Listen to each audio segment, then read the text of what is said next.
Well, hello again. It is a whatever night, and we are here to revisit the world of Teen Magic Academy, which is definitely not Harry Potter. It definitely is a Kids on Brooms actual play that is going to be run by our fabulous friend SJ. Tell us about it. So it's an offshoot of Kids on Bikes. Essentially, what you do is you have a stat die per your stat. So, like, Kels is a nerd, so she gets a D20, and then you go down from there. So, D20, D12, I think that's right. Yeah, so D20, D12, D10, D8, D6, D4 for each stat. And then if you're using magic, you get to roll a D4 to add your magic die. If you roll the max of whatever your die is, so if, let's say, Kels, who's not that great at Brawn, has a D6, but she rolls a 6, she gets what's called a lucky break, and means she gets to roll again. So she can keep rolling that D6 as long as she keeps getting sixes until she's successful. I'll typically name the difficulty of a roll ahead of time. Sometimes I don't because then you can easily metagame. But for the most part, I'll give it difficulty. If a player doesn't quite reach the difficulty, they have something called adversity tokens. They kind of function like minor boons that we use here. They just add +1. They can help each other. So if it's a planned action, they can give adversity tokens to another player, as many as they want, as many as they have, to help that player get a success as long as they can describe how they're helping. They can't do this when it's a snap decision. So, for example, Aspen starts another fight, someone's swinging at her, she doesn't have time to plan out her dodge. She has to just dodge. So she can't have somebody use adversity tokens, and she also can't take half her stat. So Aspen, for example, who is really good at fighting, she has a D20 in fight. If I say, hey, the difficulty is 10 to punch this guy, she could say, I'm just going to take half. Because she has a D20, half of that is 10, so she can succeed by doing 10. Can't do this with snap decisions. You have to roll. I think that's about the gist of it. Everybody has some little strengths that give them some extra perks. Their wands give them a bonus, their brooms give them a bonus based on what it's made out of. Like, my wand's made out of this wood, so it gives me plus brains. It has this core, so it gives me plus flight. Same with broom. So they also each have familiars. I think that's about the gist of it. I'll let you guys describe your characters more in detail as we go around. So we could start with Misha. No, this way. Mm-hmm. So I'm Misha, or Misha _ less than 3 on Twitch, or at Misha Weha on Twitter and Tumblr, though I don't post there very often. I'm playing Kels Michaels. She is 14, which I think is the age of everybody here, as we are just starting magical high school. She's the reluctant oracle trope, so she can get visions of the future, which he typically gets by going into a trance and just like writing or drawing things.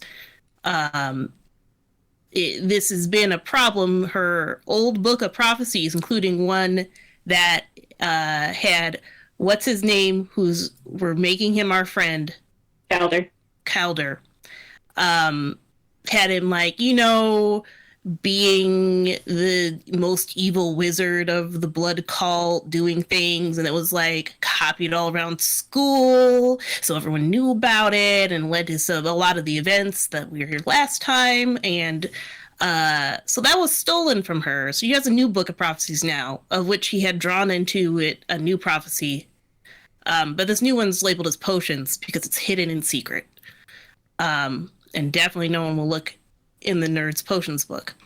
Anyway, best stat brains, worst stat bronze.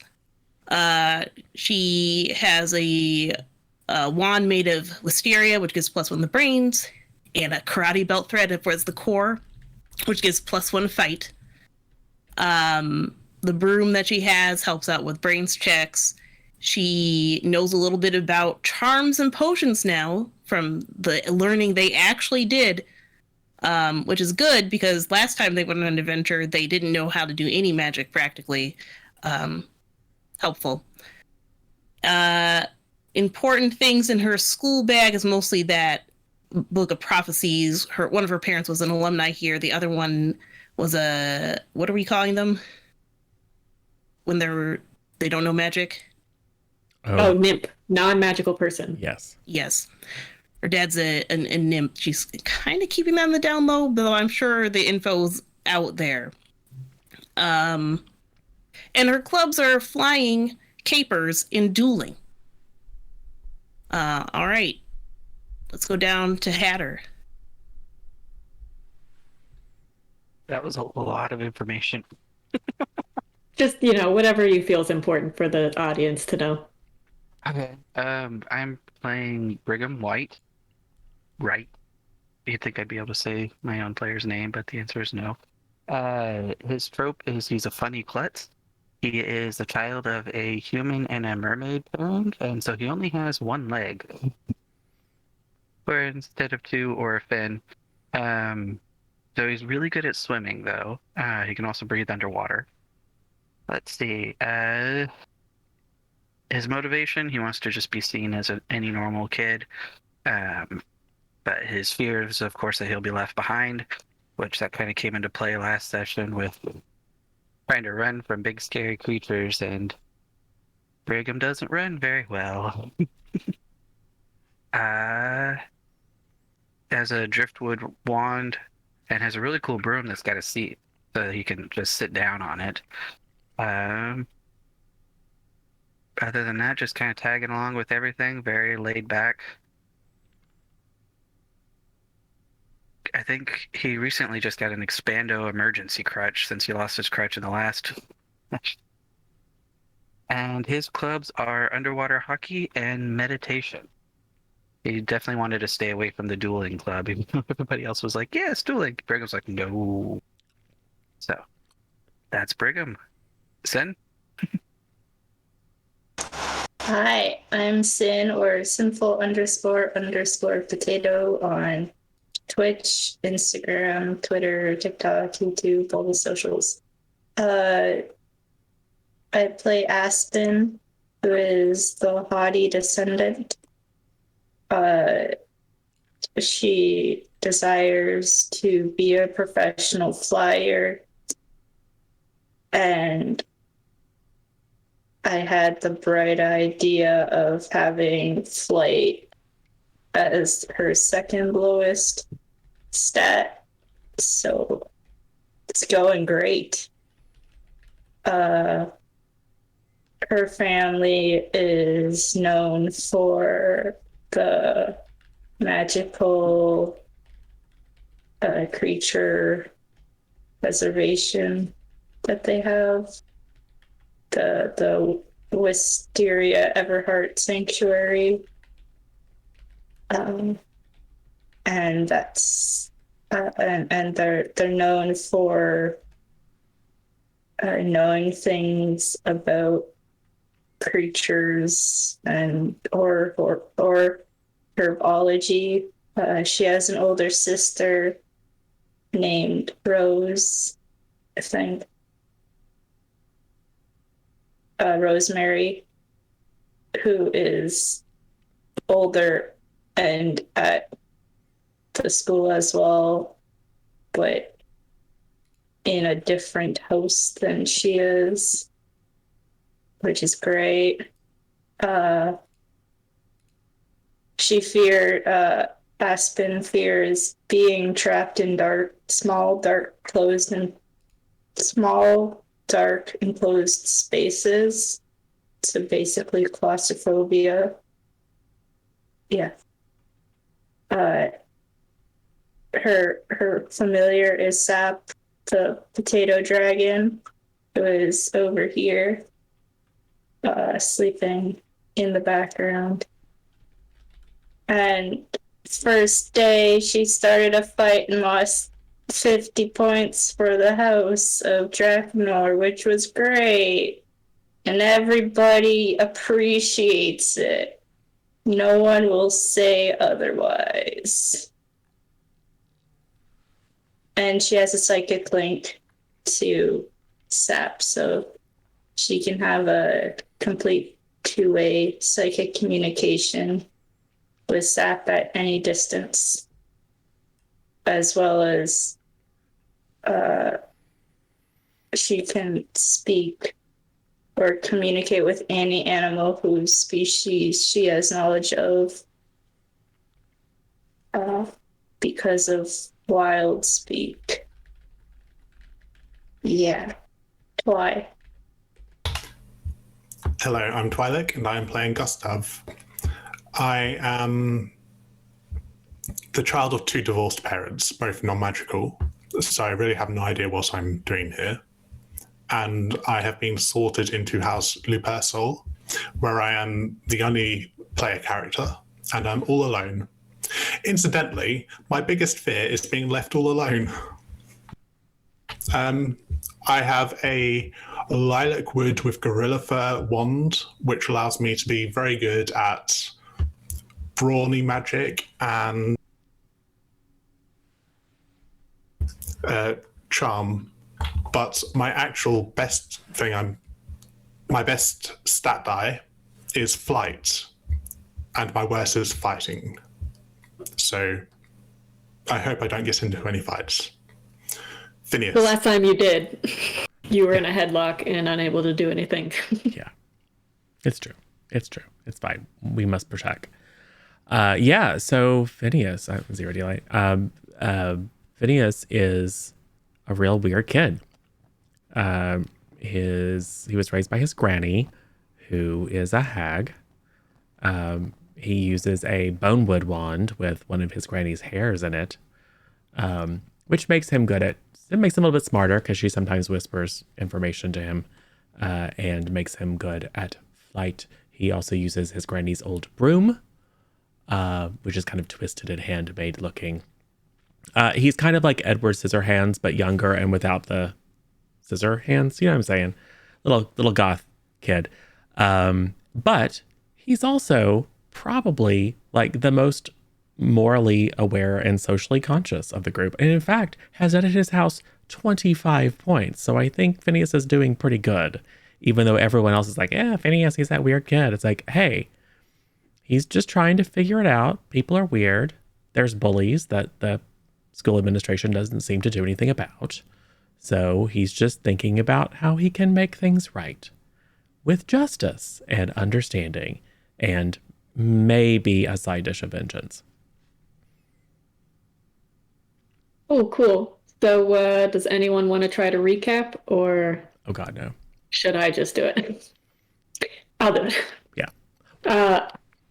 So you guys started out, went on your magical train to school. You guys met Izzy, someone who was convinced they were going to be in Cephalon, or going to be in Lupersol, but ended up being Cephalon. Y'all all tried to get sorted into houses. Incidentally, there's 5 houses. You guys somehow managed to each get a different one. So that's where you met, or didn't meet, but Izzy pointed out Calder. She's kind of the gossip of the school. She's the one to pump for information if you need it. She ended up being sorted to Cephalon with Kels and has become good friends with Kels. Calder, you learned, was a member of a blood cult. A lot of people refer to it as the Crimson Cult, and he is meant to become the Arch Blood Mage and essentially bring back this ancient blood mage named Cadus.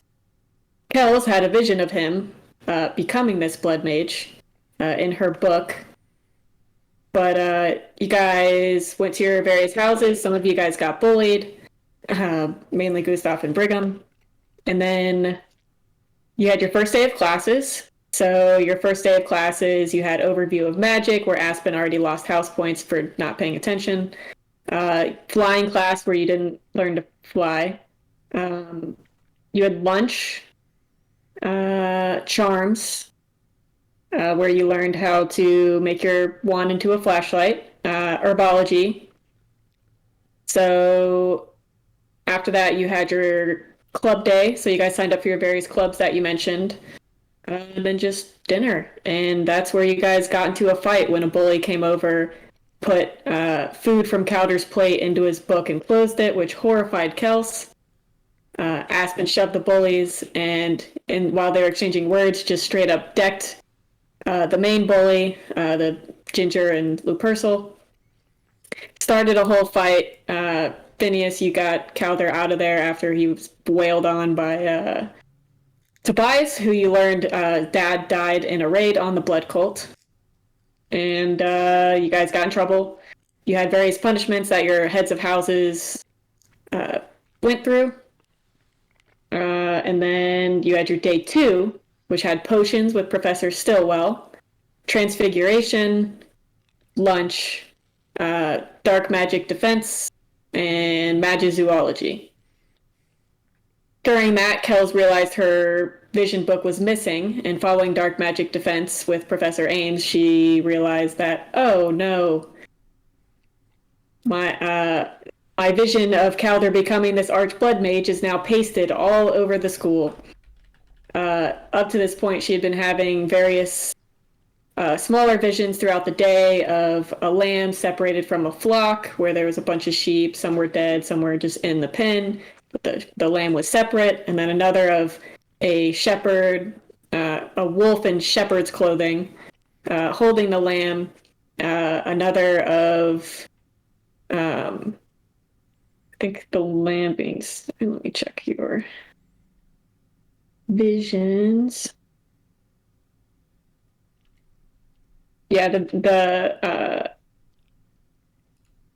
think that was it. Oh, and the sheepdog, that was either you didn't know it was passed out or dead or knocked out, whatever. So after all that, you decide to look for Calder. Can't find Calder anywhere. He didn't show up to Flying Club that Phineas signed him up for that he didn't want to join anyway. When you found Professor Levi, he was still looking for Calder, so that you guys determined, okay, something's going on. Decided to try to have a vision by inducing it with a potion. And you made a deal with Sammy Salvatore to get those potions ingredients and get them quickly. Mateo helped you brew that potion once you got the ingredients. Because his parents own a potion shop, he's very good with potions. You guys all went to your room, brewed the potion. You had the same vision, except for some reason there was a puma there. And then you had an additional full one that showed like the sort of the past, present, future. You saw a boy being reached out by an adult, the visions of Calder becoming the blood mage around him with kids pointing and holding the vision. A bunch of weird symbols and numbers. You saw the Forbidden Forest. You saw like a potion that probably was used to put Calder to sleep, the adult carrying them out, and the adult with like blood on their hands outside the Forbidden Forest. So the school gets shut down. They lock it down because a student is missing, and you guys are told lockdown, report to your houses. You guys decide not to do that despite being offered full immunity.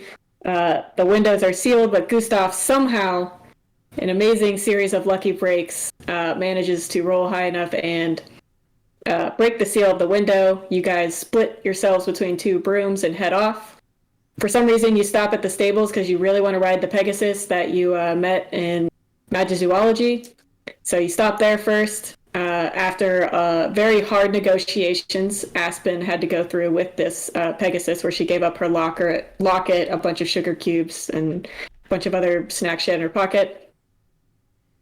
He agrees to take you guys, 2 of you, to the outskirts of the Forbidden Forest, but that's it. You guys decide to walk and have many near-death experiences with living vines, a whiplash monster, and a troll thing. But you finally get to the scene in the Forbidden Forest where you see all this commotion happening, and you see Professor Ames and Professor Stillwell, who you theorized one of them was the one that took Calder, because you found out Professor Stillwell's daughter, also Professor Levi's fiance, had died in the Crimson Cult raid and was a Lexor. And then you also assumed, because you knew that from Poe spying through Phineas, that Professor Ames had written the recommendation for Professor Levi come teach at the school and served as a sort of mentor for him. So you thought maybe he was the shepherd for the sheepdog, or because he's a dark magic defense, that could also serve as a shepherd as well. But you guys didn't interfere with their duel. Clearly, Professor Ames was winning, but Professor Stillwell was holding their own. You get to Calder. He's got some kind of liquid on him, so you guys make sure not to touch him. You put a bunch of your jackets around so you're not directly touching him, and carry him out and run away as they're still fighting. Eventually, this big stone-like monster starts to chase you. Drawn by magic, and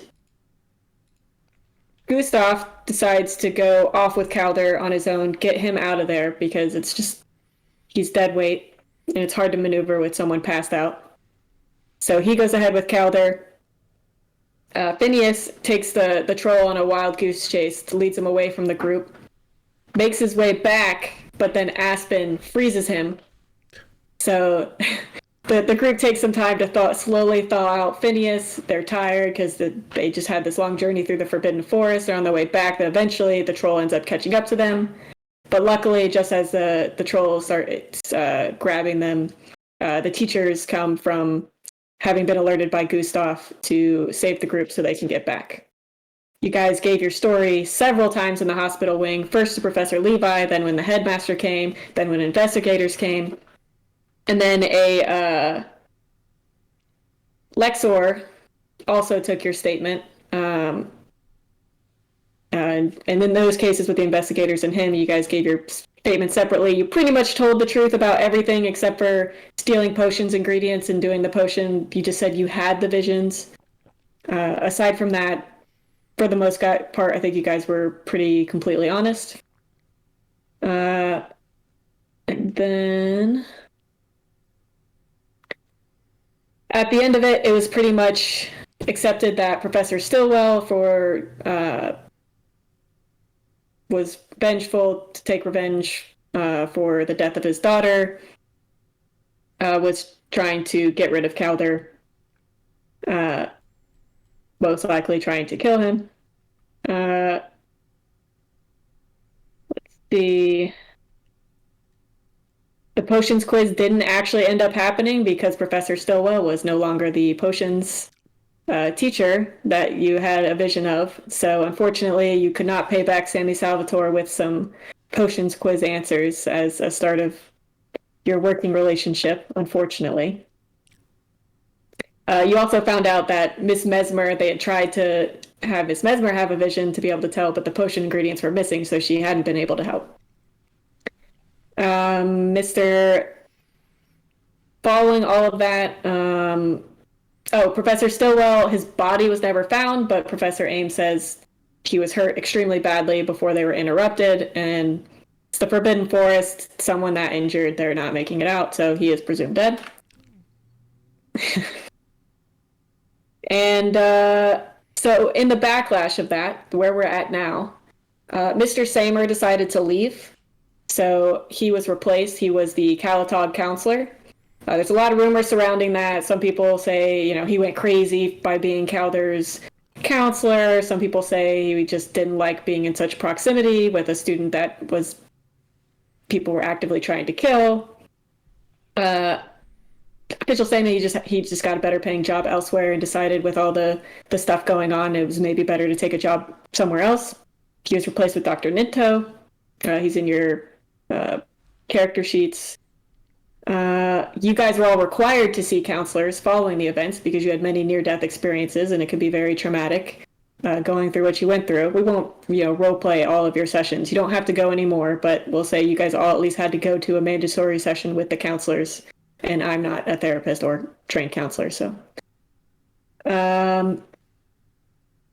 Let's see, what else? We're a few weeks ahead now. There's also incidents surrounding the incident with Calder and you guys, so people think, a level-headed teacher like Professor Stillwell trying to kill this kid, maybe he is really a problem and going to become a blood mage, or maybe he attacked, or maybe he got angry after those visions were were spread around and it started it, or maybe you guys are part of the cult. You guys were willing to go into the Forbidden Forest to go save him. That's kind of crazy. But things have sort of died down. You guys have gotten good and bad attention following the incident, but now there's some new buzz going around. Got a new student that just recently transferred here named Silen Gantier. And Silen, anyone born to a magical family knows who Silen is. He's was a child actor. His parents are very famous in the film industry. His mother is an actress. His father is a director. He's kind of the he did some child acting, but recently he's really blown up in the kind of young adult genre. Think of like your Maze Runner series, Secret Circle, Hunger Games type of genre characters. He was a bad boy vampire in something called the Scion series. Kels, you've probably read all the books. You obviously, of course, think they're better, but you did probably see the series. He's in a few of your classes with you because he is a first year, but you haven't interacted much. The teachers have been pretty adamant, and before he even came was, don't be asking him for autographs in class or bothering him while he's trying to eat at lunch, whatever. Not that you see him in the lunchroom ever, but they want you to respect his space. Not everyone does that, but underwater hockey tryouts are this weekend, Brigham. So you've probably been training up. The Calatog team has open practices to teach new prospects, but it's really more for the people that have been doing underwater hockey. It's very unlikely for someone that didn't do like travel underwater hockey or play in middle school to make the team as a first year.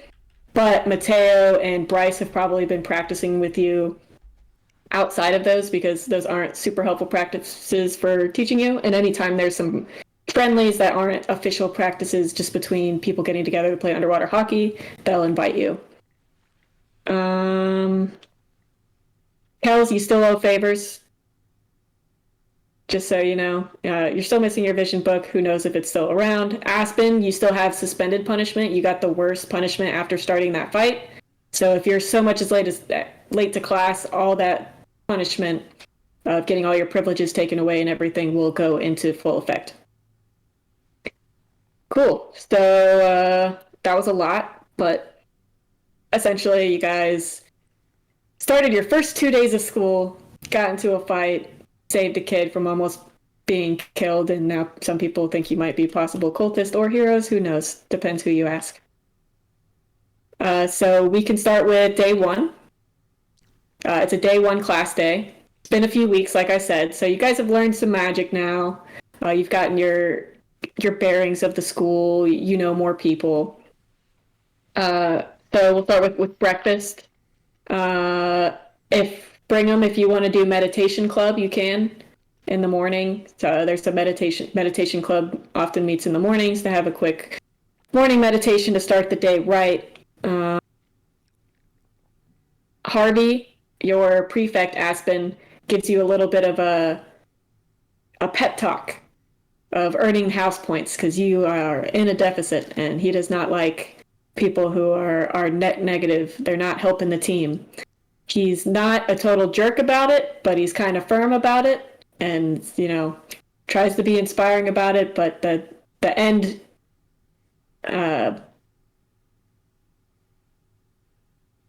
lesson of this story, whatever, is, hey, pick up your house points.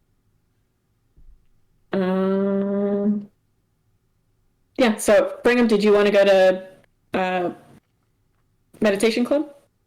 Yes, please. Okay, we'll do that real quick. So it's mostly Calatogs. It's almost entirely Calatog. You'll see Denlo there. You'll see a few random people. Let's see, PC tabs. You'll see a guy named Galen. He's leading the meditation group. And you also see another girl. She's an upperclassman, or at least higher than you. She's got like this blue hair. She's got one blue eye, one eye that's kind of like red, pink, glowy, which is interesting. But she keeps looking over at you every now and then. Brigham is very cute, so yes, this makes sense. So after meditation club, she'll probably approach you.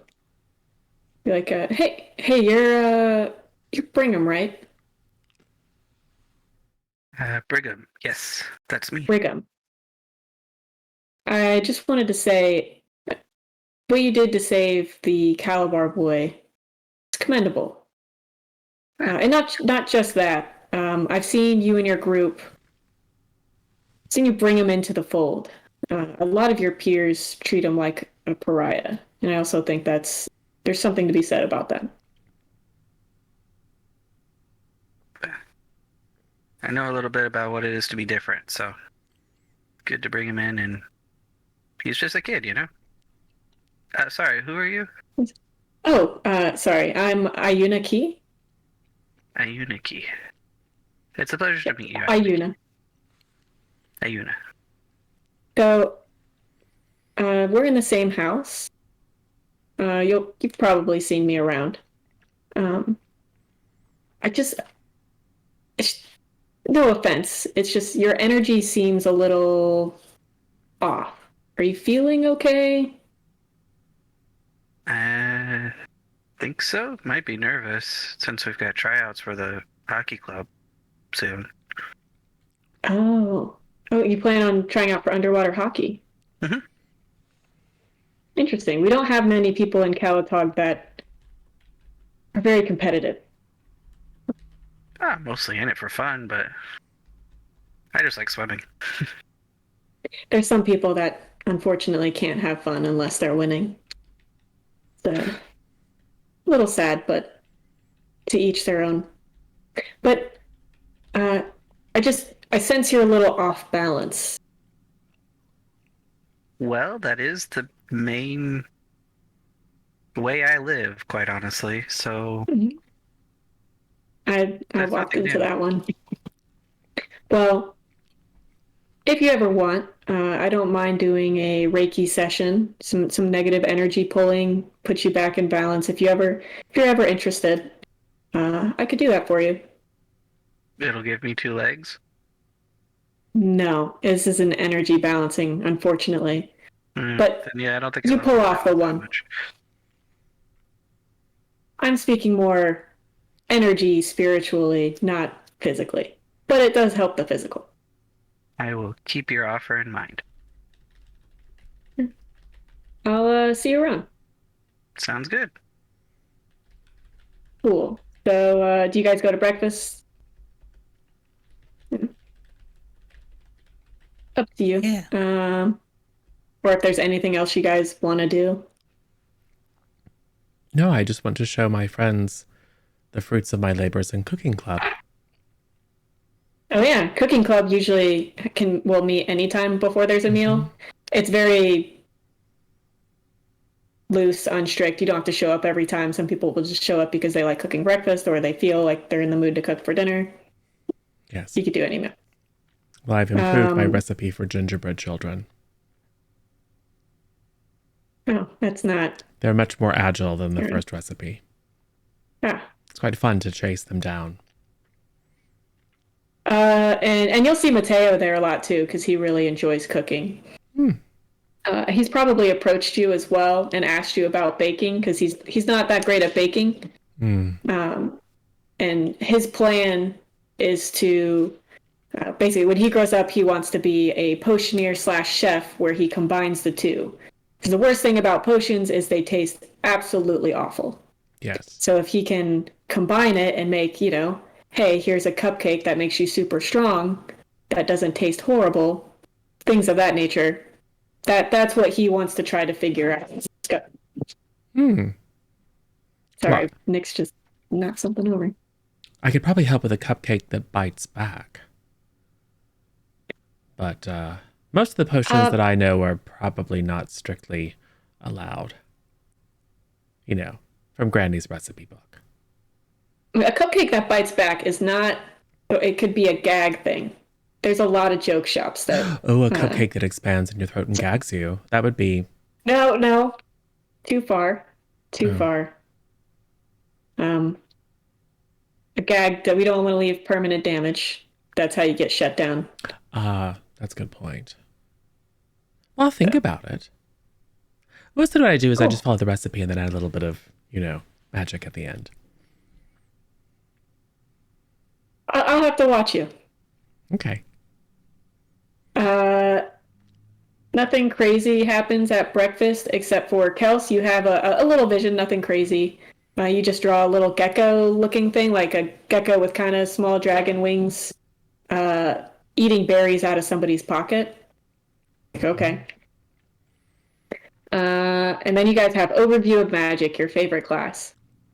Hold on. Did anyone eat the gingerbread children? Uh-oh. Mateo probably definitely ate one. I'm just curious. They giggle when you bite them. They like it. Aspen would try one. Yeah. Like Mr. Meese's, like, existence is pain. Probably Right. would try one. Oh no. I think they're quite delicious. They're raspberry filled. Oh, jeez. I would like to try and catch one. Yes. See what I mean? They're much, much more wily than they were before. And you guys have probably brought Calder Yes. into the fold and is probably with you, but he probably refrains from eating them. He's not really used to eating sweets. Mm. Cool. So you guys want to start your favorite class? Yeah. I'm ready. I did add into the Google Drive if you want to see classroom layouts, just if you want a better vision. He did move around people's seats since you guys started. He put Aspen right in front of his podium. To keep a better eye on her, and it's pretty much a theme of having all the trouble students in the front. So he's got like Mojo in the front, Rudy in the front because bad things always happen, Izzy because she cannot shut up during class, and then Brigham, you're pretty much always by the door just as a courtesy, so you just have less to go. Kelsey, you're a pretty good student, so you're towards the back, but that new kid is in the seat furthest away from him because that was the one seat open. So Silence sits right behind you.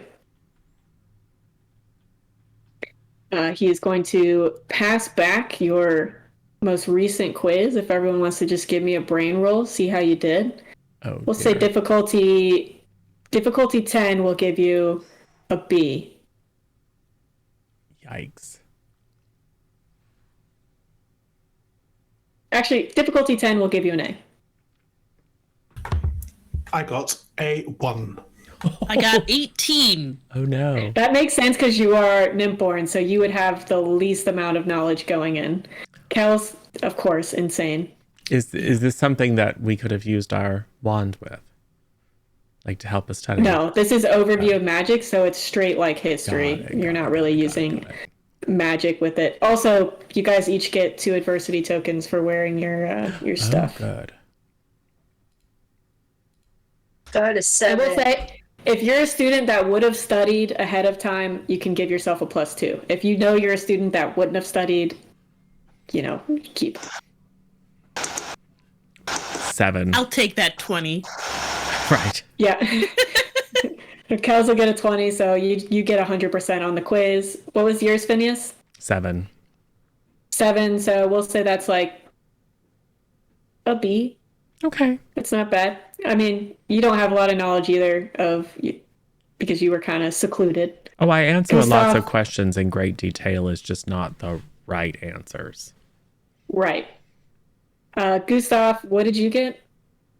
I got a 3 after because I did study. So we'll say you got a D. You passed, but not, it's not great. Aspen. So because the instructor already doesn't like her, she would have tried to study. And the roll I got was a 7, so 8, 9. So yeah, B+. And then Brigham. Brigham would have studied, so I got a 6. 6 total? Yeah. Okay, we'll say you got like a C. You're also kind of removed from the greater magical world. I know a being lot more about the underwater. mermaid world. Exactly.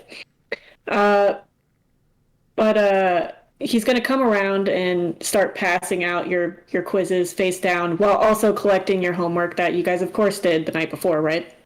Yeah. Kels, you feel a little poke in your back. Like, hey, psst, Scribs, Yeah? did you do the homework? Yeah. Do you mind sharing? And this is the new guy, Yes, right? this is the... From the movies. Yes. Okay. Yeah.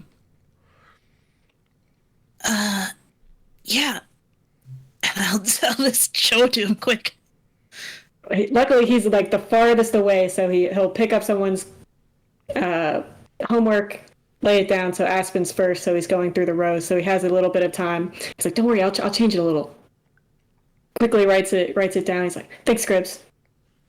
And he'll collect the homework. He'll put your quiz face up and be like, "Excellent work, Miss Michaels."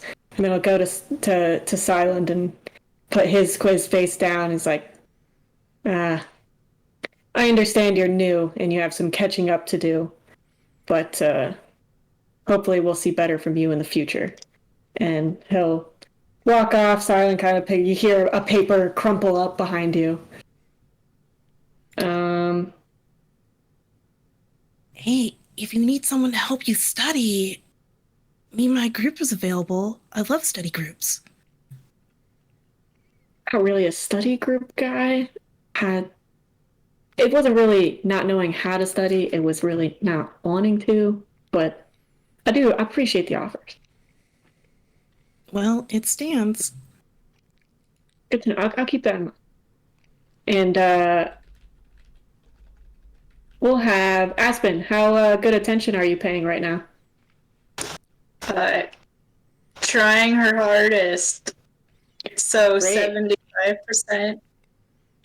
Cool. Why don't you give me a brains roll difficulty 5?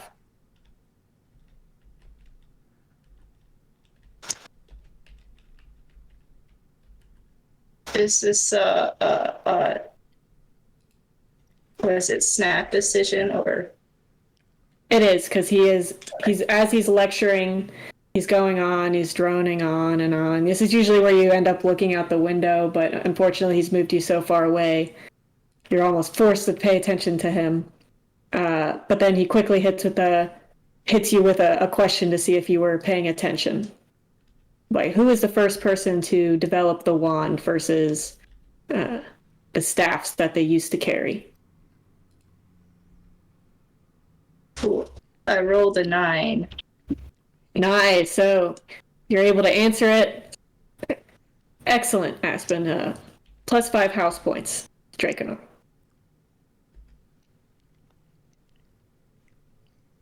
Cool. So your next class is physical education. Your guys' second favorite class, because you guys love to fly, even though you haven't gotten to fly. Today, though, you get to learn to fly a little bit. Very, very baby flying, of just flying straight, barely hovered over the ground. You've learned how to, do broom maintenance, take care of your brooms, wax them, make sure they don't have splinters, thumbing your broom up. Rudy, of course, had to go to the hospital wing because he summoned his broom and hit himself in the head, hit other students. You've learned to hover, and now you're barely flying straight. Say, Brigham, give me I guess it would be a flight roll. So we'll say difficulty. We'll say difficulty. Oh, actually, let me check something really quick. Oh, we don't have any Banes. Okay, difficulty 5. Well, in that case, I'll take I'll take half. I'm gonna fight the D12, so that's a 6. Okay, cool. Fair enough. So we'll do. All right, so you're fine. Nothing crazy happens. Um, Can I now get we'll. can I get permission to fly around a bit? So in Flying Club, you guys are allowed to fly. Coming up today after classes, Harvey is going to test those that want to test. Basically, you go through him, and if he says you're good to go, you'll be able to take the flying permit test with Mr. Harding. Okay, But you have to pass it. Push my luck. I'll just sigh heavily as we glide in a straight line. Cool. Let's see. All right, next is lunch. Kels, you immediately get ambushed by Izzy. She's like, "Oh my God, I saw you talking to Sai Gautier. What did he say? What did you guys talk about? Did you did I come up at all? Did you talk me up?" Okay, so you didn't come up at all. Sorry. He was asking about homework. So I just let him look at mine to compare answers. Oh. And I asked if he wanted to do a study group because it sounded like he didn't do good on the quiz. Oh. Did he say yes to the study group? If he does, I will totally join a study group. I mean, I was going to say if you wanted to join a study group, that would probably be the best. I mean, it'd be cool because then I could ask him if he read the source material for the movie and if he knew what happened. Like on page 85, in the book, it was a really weird character choice. So I thought, anyway, so if we got into a study group with him, I think that'd be pretty good. He didn't seem very into it. I don't think he likes studying. Weird. But that totally tracks. He's such a bad boy. Yeah, I guess. But we could fix him. I'm sure it'd be fine if he just so maybe I'll just bring it up again in class because he sits right behind me. I know, I'm so jealous. Try to make it Professor Hara hates me. He hates a lot of people. Totally unfair. He does. Yeah. Aspen has a lot to say about it, or at least she would if she was trying not to get in trouble. So you guys will get lunch. You get interrupted by Mateo, who put this tray down next to you guys and at lunch, and it's like, you guys are going to hate the new potions professor. He sucks. Why? Well, first he changed all of our seats just because I don't know why. Then we went over a potion that we've already been over. I know Professor Stillwell was strict and obviously vengeful and homicidal and tried to kill you. No offense, Calder. But he was really good at potions and a really good teacher. And one of the reasons I was excited to come here, and now I'm never going to get into a top potions college and be able to become a potioneer because this guy sucks. Well, maybe they'll fire him before you graduate, and then you won't and they'll get a better guy in. Yeah, I hope so. Maybe this guy's homicidal too, and we'll wind up fighting him and killing him, and then we'll have a new one. I mean, yeah, let's. I hope that's not. I mean, I'm not. No offense, Calder. I'm not hoping for that, but I mean, I would prefer. I mean, I'd even go back to when the dean was subbing, because at least she followed his Professor Stillwell's old lesson plan. But whatever. My dad wants me to get good grades. I'm not sure he'd approve of me getting rid of the teacher. Certainly not a second time. I mean, one time could be considered an accident. A second time, Exactly. If he doesn't know about it, is it really going to hurt? I mean, went to school right home to my parents. Well, not if you're not directly involved this time. Do they do that? Do they send reports home? Yeah. Oh. it was a school-wide incident. Of course they're going to report it at least There some. would have been press conferences. It's not something they could have covered up because there's so many, now when Izzy's going to the school, it's out there. I didn't really watch television. Wow. What a shame. I mean, I prefer a good book, but I mean, there's a lot of cool stuff on TV, You'll hear Calder barely speak up. He's usually sits with you guys. He doesn't eat much. He has a habit of getting random food that he sees you guys get, but he doesn't end up eating it. He usually sticks to like chicken and rice or like really bland foods that he's used to. And he's usually just sitting there reading a book quietly, but you kind of hear him speak up a little bit and be like, what's television? Well, you know how people are dissatisfied with their lives a lot. And how powerful people often keep less powerful people down. Yes? Well, there's an entire industry where they create entertainment that distracts the people who are being exploited from the fact that the people who have power are no better than them. That keeps them... That is like the most nihilist view of television ever. That also doesn't describe what it is.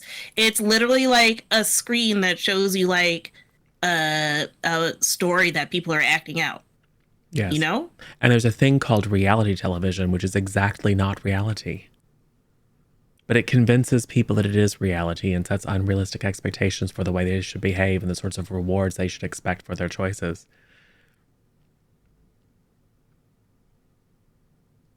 Okay. I know, I don't understand it either. Listen, we should do a movie night. Like, Gustav hasn't seen any of the good Magic TV hits, so we should get a classic on. And we can all sit and watch it, get some popcorn and stuff. Izzy will pop up and say, we should watch the Scion series. Are you sure that's the best idea when he's going to our school? Isn't that like a better idea? I guess. He's going to our school. That's so cool. How can you really appreciate that he's going to our school if you haven't even seen the movies he's in? That's true. Izzy, there's a word I'd like you to look up. Oh, here we go again. That word is cringe. You're so rude, Phineas. I'm trying to help you. You are not, and you know it. No, I am. I'm trying to help you. How embarrassed would you be if you realized that you were being cringe? I know what the word cringe means, Phineas. Yes, I can tell. Me. You're acting it out very effectively. All right. Why do you hang out with him? Well, sometimes you make friends and they stay at your table. So movie night. Ride a train together one time. Ride a train together one time. Lifelong friends. End up in all the same classes.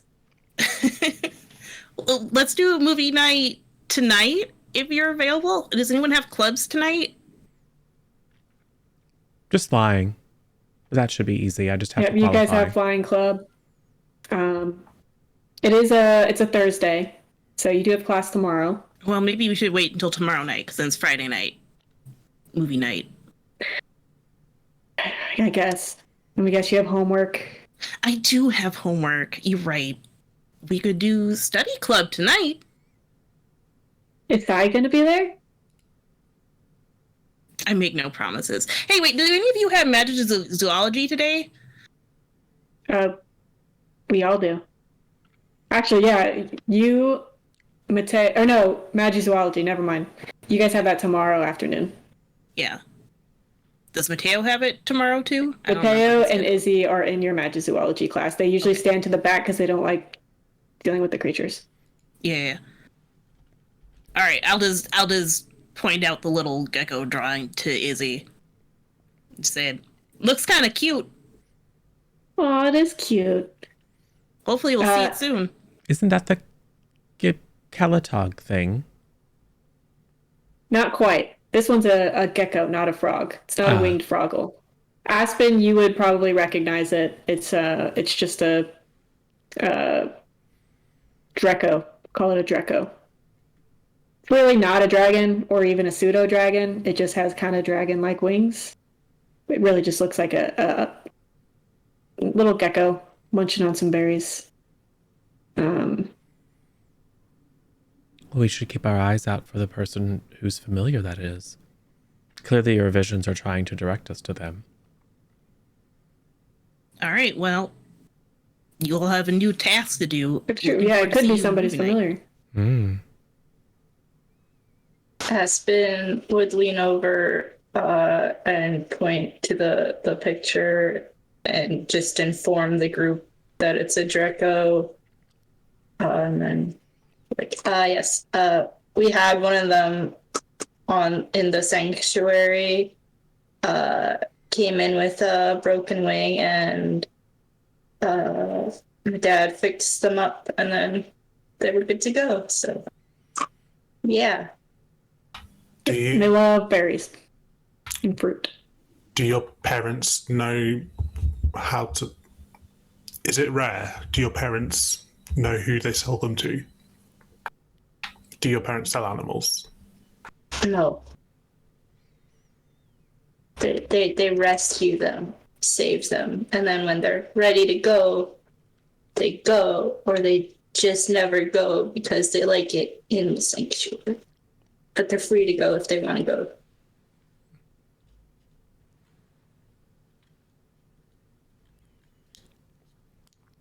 So, anybody do anything during lunch? You can go to, if you're one of those people that want to go to see the counselor, you can.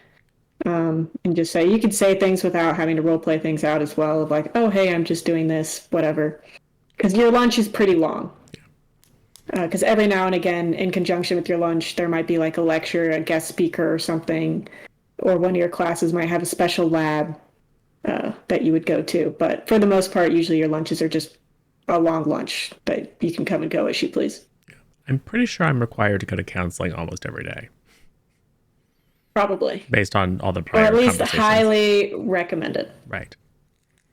Calder also has to go to counseling, so. I learned so much from those sessions. It's good to get an outside opinion. Aspen would go see the counselor just to tell them that she earned +5 house points today.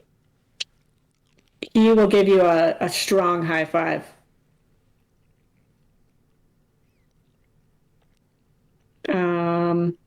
Keep up the good work. Phineas, if you go to counseling, you'll catch Sai coming out of counseling on your way in, and he'll just give you a kind of and walk off. I look at him confused. I have no idea who he is. He's just somebody in your house. He is in Spaderis. Oh, okay. But he's new, so. Yeah. I was kind of like, hello. Yeah. He doesn't say much. He literally just goes, Yeah, make some weird hand sign. Okay.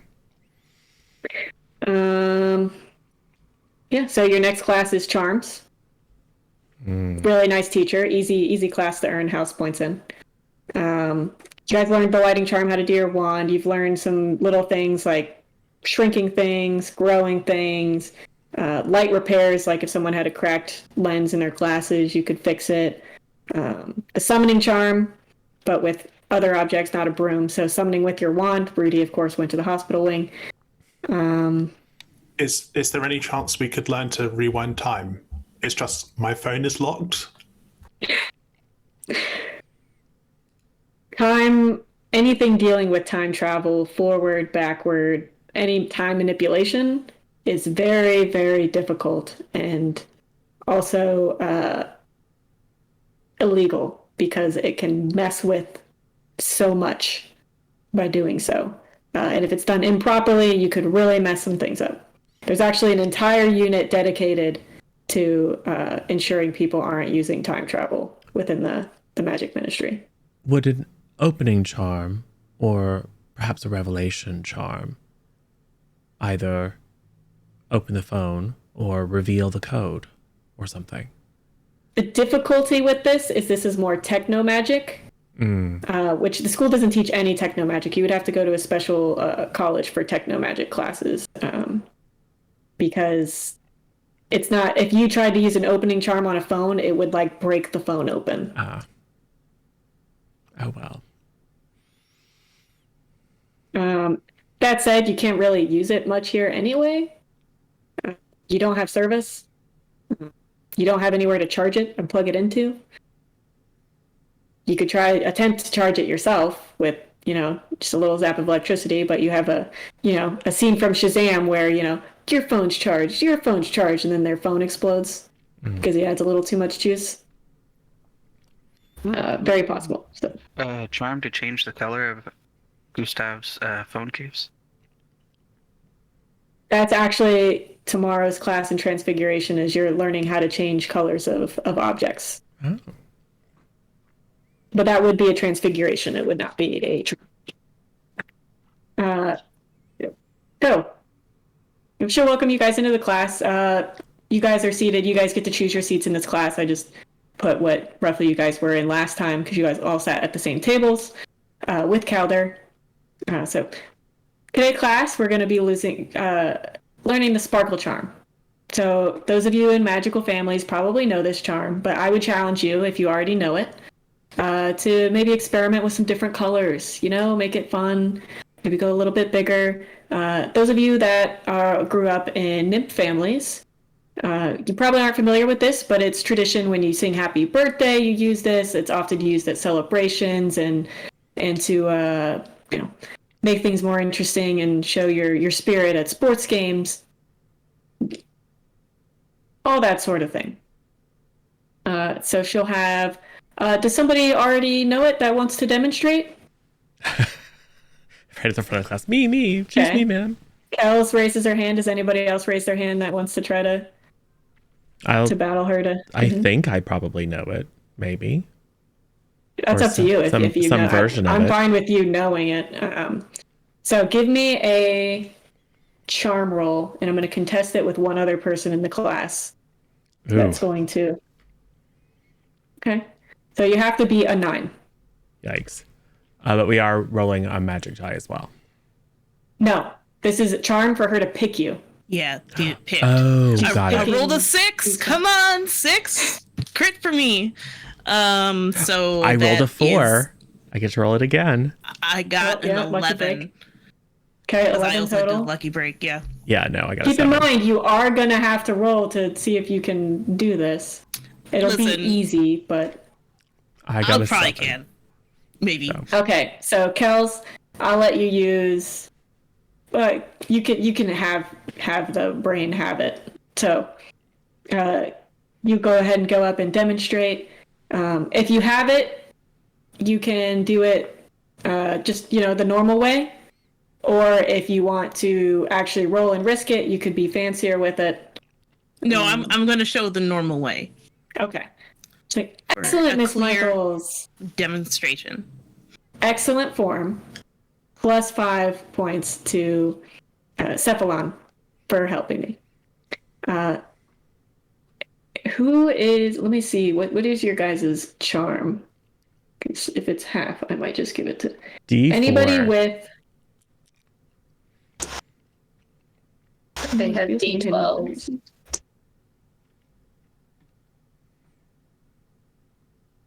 We'll say, okay, if you have a D12 or above in either charm or brains, we'll say you notice Calder looks confused, like he kind of tilts his head and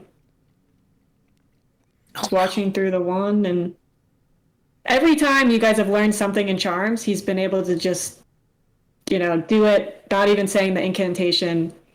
Super easy. He waits until the teacher prompts him to do it, but he can easily do it. He's never learned because he's never had a birthday party. Aww. Oh no. You don't know that. I mean, I'm thinking this. I don't think I'm going to say Right. it. Because that'd be kind of rude. So as she starts to go around and he's watching you guys practice and do this, he starts to look anxious and kind of nervous.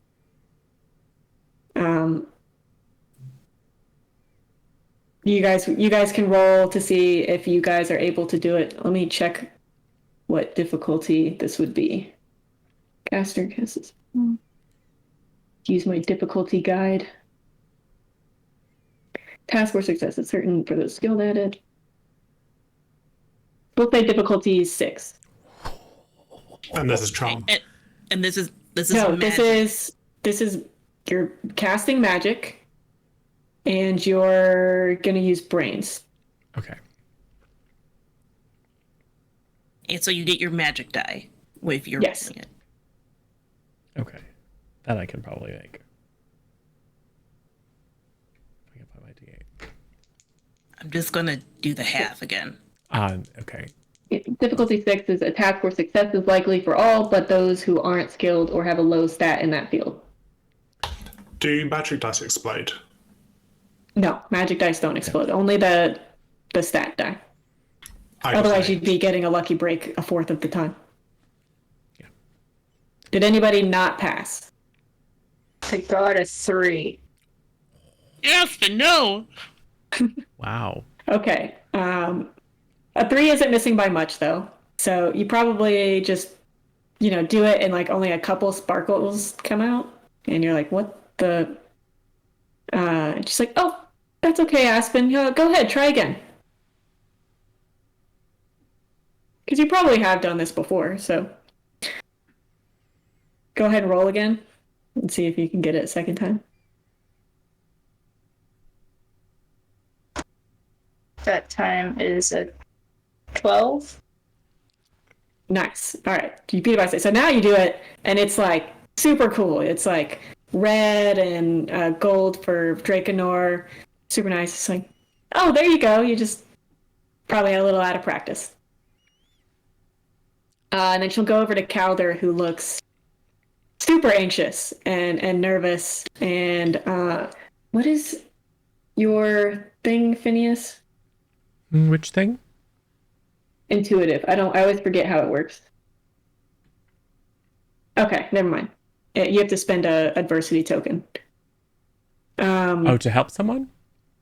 No, it's spend 1 adversity token to ask a question about surrounding NPC. GM must answer honestly. Oh, got it. But Yes. I always forget what the mechanics are of that. But I always remember you have a thing where you can you have more insight. You can prompt me if you would, if you think this is a good time to use that ability. You can, to figure out why he's so nervous. Sure. I will spend an adversity token. What up with Calder? Why is he so nervous? He is nervous that if he doesn't do it perfectly, that he is going to get punished. All right.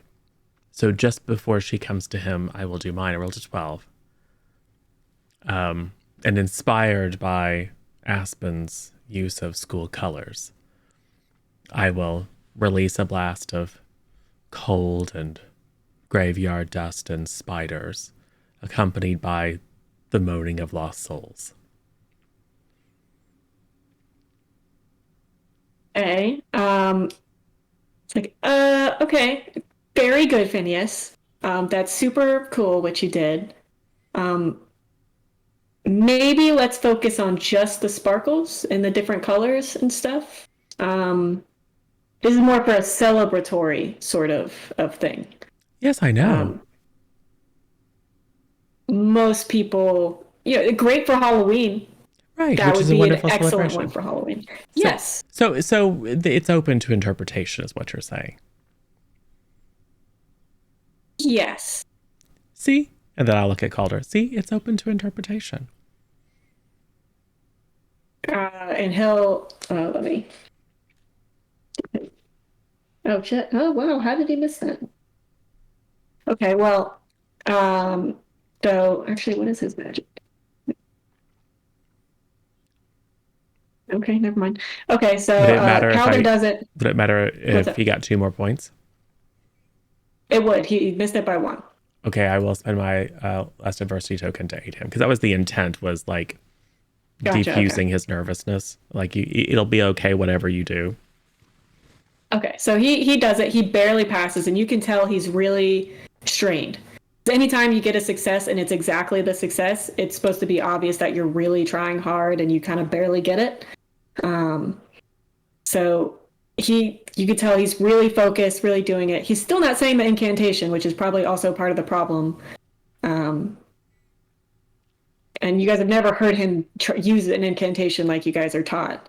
But he manages to do it just barely. A little bit of sparkles come out. And he's just like, excellent job, Kelder. Is that your first time casting it? And he'll nod. He'll kind of smile a little bit. Happy he was able to do it first try. He looks super relieved. And she'll go over to other tables and help students that are struggling. Kels, give me a flat brains roll. Wee. That's a 5. Cool. We'll make it a 6 because you're trained in divination. So you make a drawing this time, and this time it's that same gecko, but it's trying to eat an entire banana. Aw.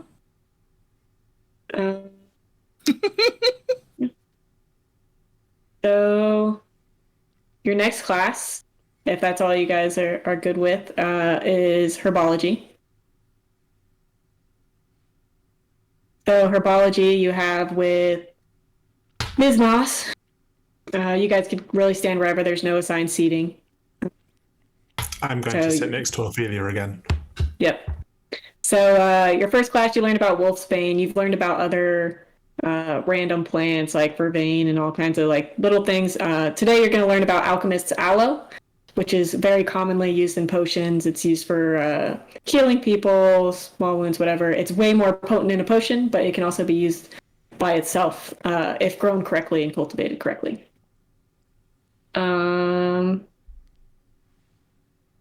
Let's do... Kels, give me another flat brain roll. 17. Nice. Okay. So this time you draw that gecko in great detail. You have your... Do you know those pens where it's different colors? Yeah. Do you have one of those? You know what? Probably. So this seems like a thing. Especially if you have half nymph, so... Yeah. You'll also notice too, when Silent was in class, he would spin a pen, and it was definitely a nymph pen. It wasn't a quill or anything. Yeah. And he would do that thing where, kids do in high school and school where they like to yeah, do that spinning thing. Move it around, or then wiggle it and make it look like it's liquid, Yeah. Or do the like drum thing with a couple pins. Yeah. So you'll draw this time in purple. So it's a purple little gecko creature. And it looks like it's trying to eat a cherry, but you can tell, you drew it in such detail, you can tell it's a cherry charm. It's like from a bracelet or a necklace or something. It's not a real cherry. Okay. And we'll do... All right, we'll have her ask a question to the class about alchemist aloe. Does anybody want to... You guys can roll to see if you know it. So we'll say... this is herbology, so is that anything special? We'll say... We'll mix it up and just do a grit roll. So if you get a 10, you'll know the answer and you can raise your hand.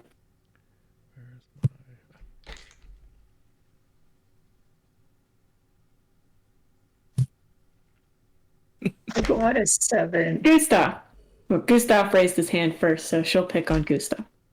Okay. And she'll ask a question about alchemist aloe of what potion is it most commonly used in, which you know because Professor Stillwell, his first lesson was on a minor healing potion, I think. So you would know it's a main ingredient in that, and you would answer. Excellent. 5 points to Lou Purcell. Yep. And then we'll do that's it for herbology. She might ask Phineas, how are those lobelia seeds coming along? Quite nicely. Oh, great. And she'll probably give you a small thing of dragon dung just for you to use on it. So yeah, it's fertilizer. Thank you. We'll do. Hey, that was your last class of the day. So you guys are free to do your clubs, sports, whatever. You don't have an open today, or no kind of open practice, Brigham. But Mateo and Bryce, we're going to go play some rounds if you want to join them for underwater hockey, since you're not in Flying Club. Those of you that are in Flying Club, which I think is literally everybody else, and Calder for some reason, you will do, if you want to and you feel good enough to take the flying permit test, you're going to test with Harvey first, who's the club leader of Flying Club, the Drakenor prefect. And if he thinks you're good enough, he'll let you take the permit test with Mr. Harding tomorrow. Lovely. Yes, I'm 100% taking the test with Harvey. Cool. It is going to be, well, let's see. Flight. A task were extremely ordinary, possible who are skilled at it. So it'll be 10 to 12. So we'll say difficulty 11. Okay. Aspen would also like to take the test. When you take half, do you then add the stat bonus? Sure. Okay. I'm fine with that for this. Well, you know what? This is the one area that Phineas has to show off. And I have a vision. Yeah, that's the thing, is if you take half and you barely pass, it's very clear you're barely making it. I have a 50-50 chance. But then you also can risk. Yeah, I have a 50-50 chance of getting higher. And these dice they love And me. you spent your adversity tokens, so. Yeah. Oh, okay. That was a good choice. 20. Dirty 20. Nice. This isn't magic, right? No, you use your broom stat. Yeah. So if you have a stat bonus under flight, you'll add that.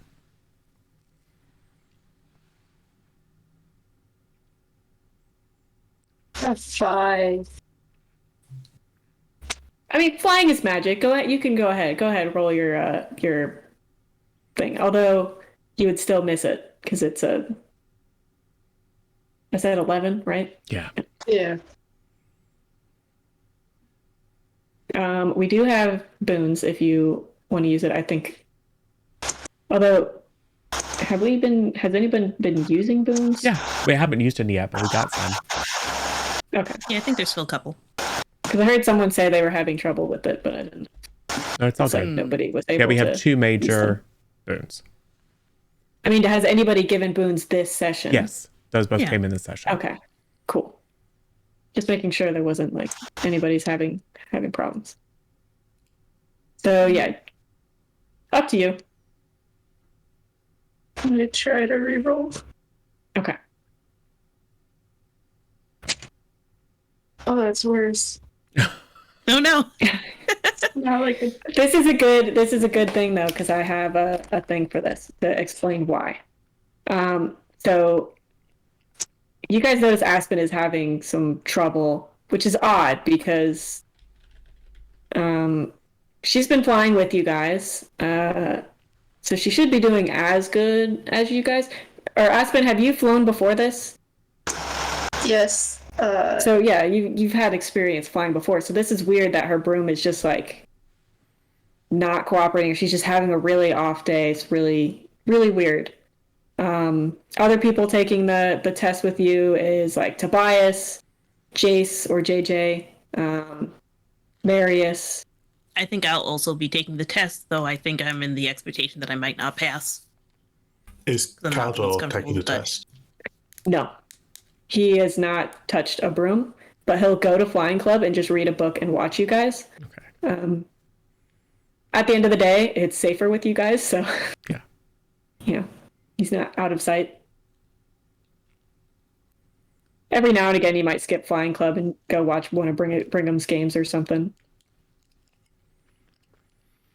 Are we adding the magic die to this or not? You can go for it. Flying is magic, right? Yeah. You're not adding a wand bonus, so. Yeah. Math. It's really easy math. 13. Ooh. Cool.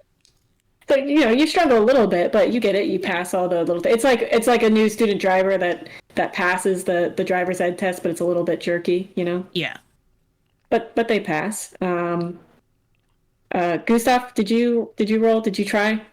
I don't think I'm good enough. Come on. If you don't think you're good, Come along, Gustav. you could also. I'm very new at all this magic stuff. I really couldn't. But you were. Harvey will probably sense you're a little hesitant. He's like, "Hey, there's nothing wrong with trying. What's the worst that can happen? And All we right. all Try think again of another day." we all think of what's his Rudy. name? Rudy. The time that he crashed to a tree. Right. The time that his broom took him straight up Yep. into the air inexplicably and then hung there. Well, my magic dice got a 1, and my flight dice got 3. I'm not good enough. Oh no. Okay, so you do not good. You're trying to do one of the more tricky maneuvers, and as you feel it, you feel your broom come out from under you, it's crazy because you were flying so good when the pressure was on. You had Brigham with you, and you had an unconscious body with you, and you were able to fly. So it's really weird that you two specifically are having so much trouble. It's because Somebody- you don't have an unconscious body on the back. Yeah, the weight distribution's all off. Yeah, exactly. Let's see. Phineas Phineas. and Kels both give me a brain roll difficulty.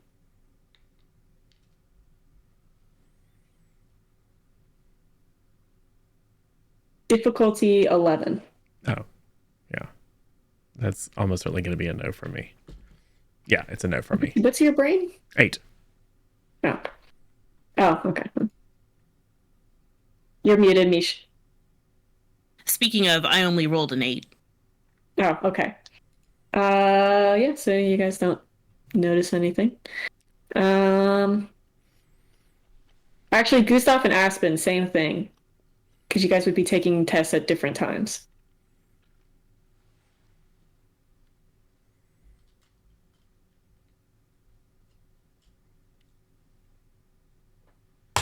Two. Okay, you don't notice anything? You're too busy stressing out about the test? Got a 9. Yeah. It's so close. If Kels doesn't notice it, then no one's going to notice it because Kels is is the only smart one. Sure. I'll have to mix it up a little bit. Because the thing is, it's like, this would be a perception, essentially. Mm-hmm. So it's like, what stat do I use? So I usually go with brains, but... Yeah, so yeah, you guys don't notice anything. Cool. Some of you guys pass. So Phineas and Kels, you guys pass. Gustav and Aspen, you'll have to, retest later in a few weeks. It's fine.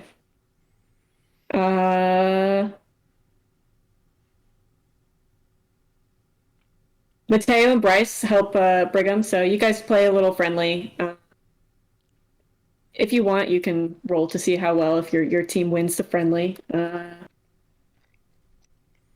There's Most of the 3. Kalatalk team, there's more than 3 of you. It's just they're the ones that invited you to the friendly. It's just it's like a pickup basketball, essentially. What would I roll? Probably brawn. Hold on, let me check what I have written for these. Enemies, brains.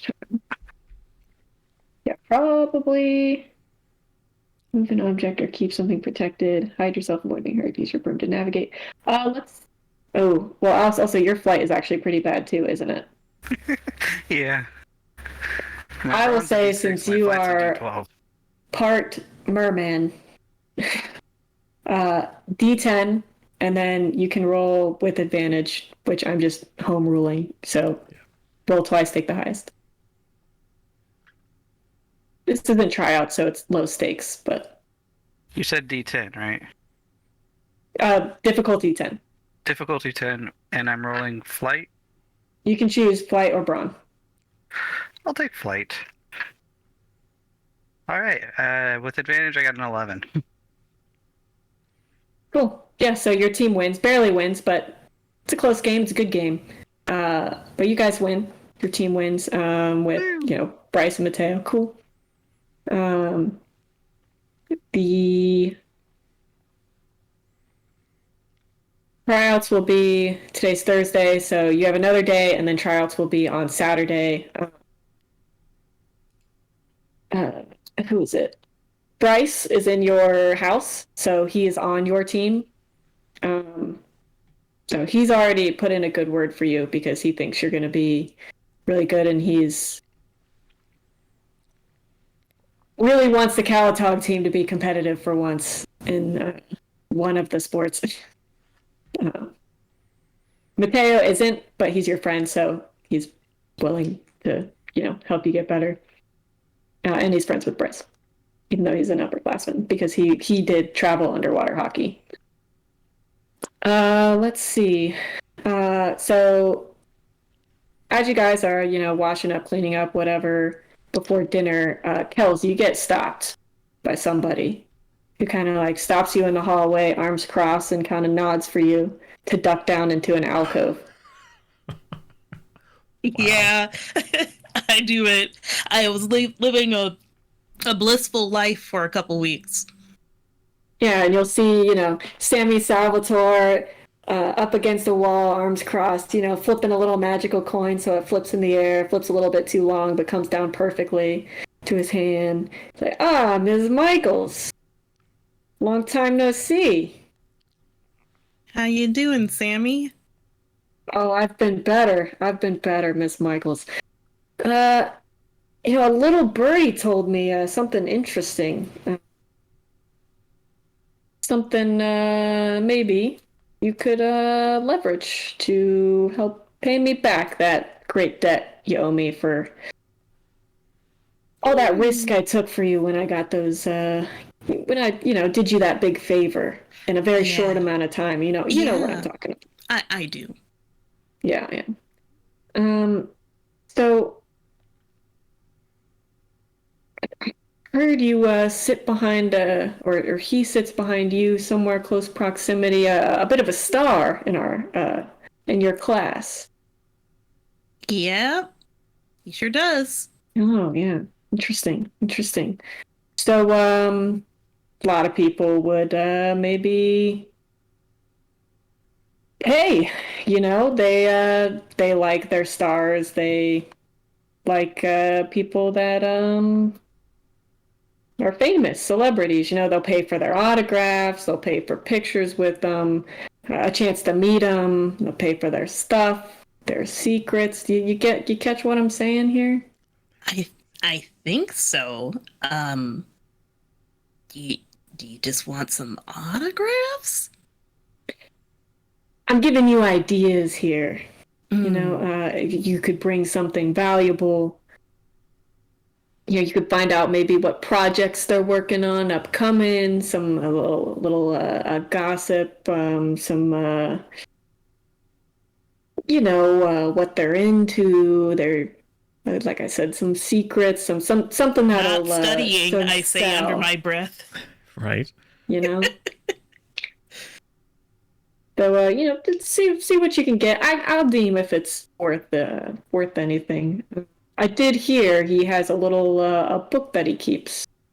Curious as to what's in that book that he's always writing in. That's not a bad idea, but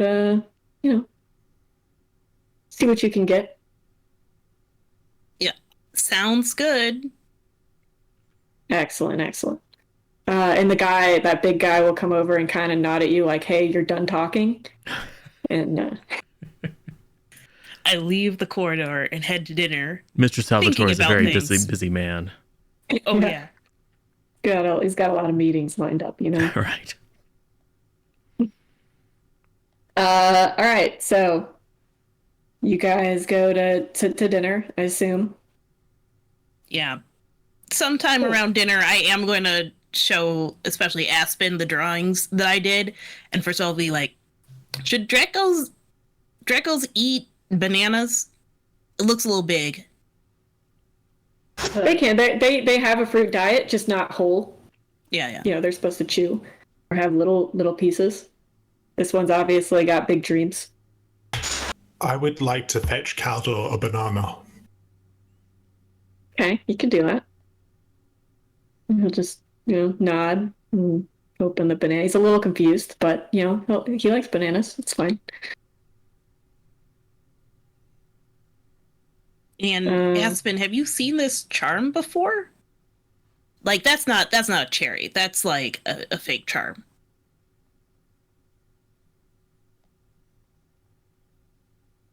Have I seen it before?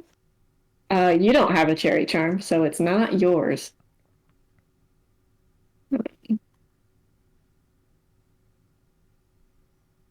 So no. Everybody give me a brains roll. I don't think any of you would notice this, so we'll put it at a high difficulty. We'll say it's like 16.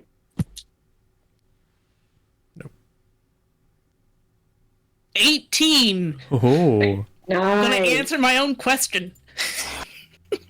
So you've seen, you're trying to think, and you don't remember seeing the cherry charm specifically, but you remember seeing Delilah with a bracelet that had fruit charms on it. Okay. Oh, wait. What's her name? Delilah. She has a charm bracelet. Maybe you notice like her stuff. She's got like notebooks with little fruits on them and stuff. It's a weird little quirk. she likes, fruit and stuff. Maybe she Izzy knows is like, about oh this. yeah, she's got a lot of weird like fruit themed stuff, like that watermelon pencil bag or whatever, and that other stuff. They're kind of cute. Of course, Kels is like a huge sucker for like pencil bags, cute pens, neat notebook. If it wasn't a ghost, she'd probably have like Lisa Frank stuff. But she's too old for that now. You retire that after middle school. Yeah. But it's hidden deep inside. It's like, maybe we could go ask her. Maybe you can go ask her, since she knows you like animals. Here. I'm assuming that these have all been on weird things, so I'm just gonna stick them, like, just give her the pictures to Aspen and be like, hey, go talk with her. Ask her if she knows Why about Aspen? this thing. Because Aspen knows about animals. Oh, that's true. And she knows what they eat, and they know about fruit, and it's probably less weird for her to go ask about animals than it is me. Sure. Known scribs. Well, she's sitting with Tobias and Marius. Do they hate us? They're the ones you guys got in a fight with. Damn. Tobias is the one whose dad he lost to the blood cult. You guys, the Lexor that interviewed you guys was named Officer Alonzo, which you found out from Izzy was Marius's father. Yikes, bud. That probably Tobias was a is the little one nervous. that wailed on Calder, and Marius is the one that tried to just hold Aspen back and then got his nose broken by Aspen. Right. So maybe don't send Aspen. Yeah, on second thought, who did the least in the fight looks at Twi'lek. I mean, Gustav. She is in his house. They're both All right, Luke Gustav. Rotate. On second thought, Gustav, can you go ask? You weren't really fighting with the other guys, and like she's in your house and stuff. Is Marius in my house and the other one? No, they're both Drakenors. Can I ask her tonight after we've all been sent to our homerooms? Oh, Yeah, I mean that's fine because you'll be in the dorm, so it'll be all right. Yeah, I think that would be best. I don't really want to. Maris is a bit scary. Fair. So I'll hand you the little stacks of the drawings. Cool. So evening comes, time for homework and not movie night. I assume you guys do your homework. If any of you guys want to go see the counselor, you can. Or Brigham, if you want to take up Ayunon or Offer, or Phineas. I don't know if Phineas has been even paying attention about all the Silent talk. Have you mentioned anything about Silent to the group? Probably not. About, I mean, like, I think I'm everyone gonna was try to privy stay close. to the conversation with Izzy about how Right. it's all like, let's do a study group. But I have not talked about the conversation I had with Sammy Right. because Okay. that seems like crime time and I don't need to involve them in that. Yeah. Some of us yet. like crime. I mean, not crime, but you know what I'm saying. Yeah. Especially, I don't want to involve Aspen in whatever I'm doing because she'll get in so much trouble. Mm. Yeah, you gotta just keep Izzy with the high charm with you at all times. That is 100. Like, I need Izzy to help me form a study group with him or figure something else out. Like crazy that he even knew you sat near Silent, but Yeah, I know Yeah. exactly what the little bird comment was about, I think. let's see. Yep, does anybody do anything special tonight? In the evening? I'm going to visit Delilah. Okay. So you'll approach Delilah. She's just chilling in the common room, probably listening to some music too loud. Hey there, Delilah. I'm. I had some questions I wanted to ask you. My friend Okay. Aspen, she's into magical creatures, and I want to show you some pictures. Do you recognize this? And I show her. Aspen, like the one that punched Marius. She was trying to help me. I got knocked out. He was trying to stop the fight by Aspen, who was the aggressor and started it. All he was trying to do was restrain her and stop the fight, and she squirmed her a little way out and punched him in the face for it.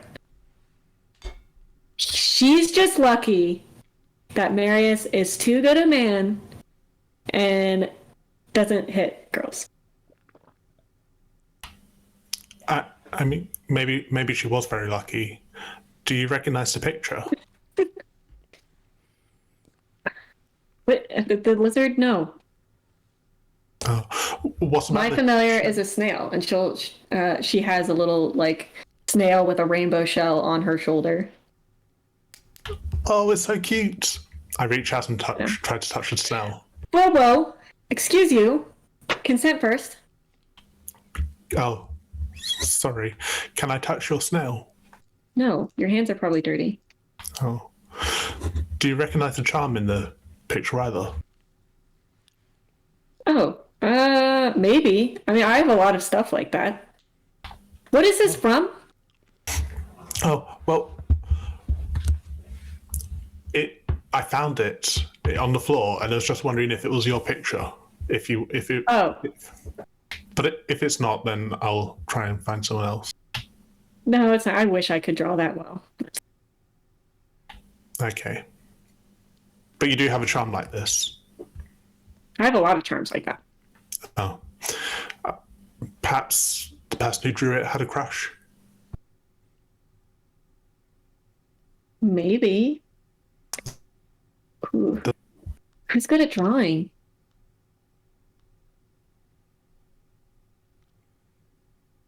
Where'd you find it? Oh, it was left in one of the classrooms. Which classroom? When? Oh, potions. It was on the desk after I went there. So it must have been from the class before me. I don't know who that is though. Yesterday? Yes. Did you have potions with her? You think it was the class before you or the class you're in? Well, Like our class? I don't know. I didn't see it. I didn't see who left it. So perhaps it was from my class. Which table was it near? Oh, the one by the door. The one by the door. So the one by the door would have been Brigham, Kels, you, and Ophelia. Brigham, you're about to be dropped in it. She's like, does your blonde friend draw? I don't know. I'll ask him. Anyway, good talk. Yeah. And you'll leave, and some other Lupersa will come talk her up. Probably Mac, while you're talking to her, comes up. It's like, Oh, "What's up, man? What you doing?" I'm out of there. I don't like Mac. As you're going, he grabs the drawing you have, and he goes, "Oh, what's this? You draw a little picture?" Give that back. It's not yours. Or what? It's not yours. Is it yours? Does it have your name on it? Did you draw this? I'm looking for its owner. I'm going to give it back to its owner. Give it back here. Oh, you're looking for the owner. What if I drew it? But you can't draw. How do you know that? We're I in could the be a same great house. artist. I've never seen you draw. Okay, I could do it in times that I'm not around you.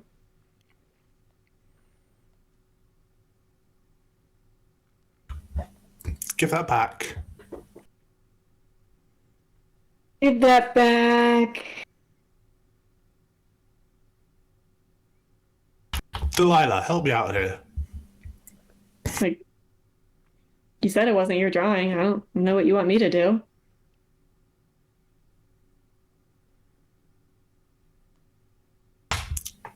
I think I'll leave. Okay. So he keeps the pictures, and you walk off. Yeah. All right. Anybody do anything else? Am I allowed to fly now that I have a license? You don't have a license. You have permission to take the license test. Brigham would like to go talk to Ayuna about the negative energy balancing. Okay. So she's probably just in the common room, maybe doing some homework. She'll probably sense your presence as you come up and hear you, you're crutching.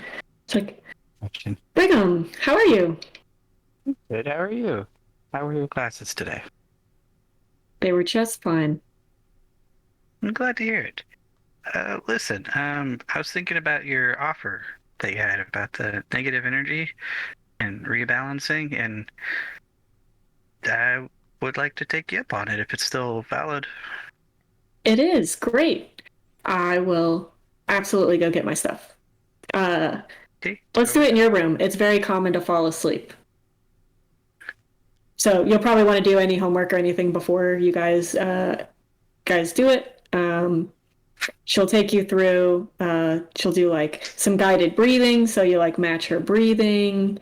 She'll have she'll do some Reiki, which is like, taking energy and kind of pushing it and either putting hands on or just hands just far enough away that they're not touching into you. And she'll use some like special gemstones, some light sounds. She'll light the end of her wand and have you follow it just as a nice relaxing gesture or activity for you to do, and you'll probably fall asleep during the course of it. Anybody else want to do anything before the next morning? Aspen would would like to go to the counselor to talk to him about failing the test of flying. Okay. So yeah, you can talk to the counselor. I don't know if you want to like role play it out, but or you could just say like, oh hey, I talked to the counselor and he gave me a pep talk about failing. Basically, all she would say or talk about is like she's been flying back home and then coming here. It's been harder, and she thought she was this amazing flyer, but then like now she's not, and it's difficult. And then also with the house change that's different from her sister's, and then the fighting that's also apparently bad, but then like all the house points and stuff, all this stemming from this failed test. He would give you a pep talk of like, you know, anything worth doing is probably going to be a little difficult, but everyone has bad days. One failure doesn't define you. You've done excellent things. You saved Calder. Like you're being true to being a Drakenor, and there's nothing wrong with that. The essence of being a Drakenor is usually being heroic and brave and loyal, and you've displayed all those qualities, and they're all good qualities. Sure, there's some, you know, recklessness, maybe some acting without thinking, but it's out of passion and it's out of a good place. That's nothing to be ashamed of. And he's confident that if you keep at it with flying, you're going to be great. It's probably just a bad day.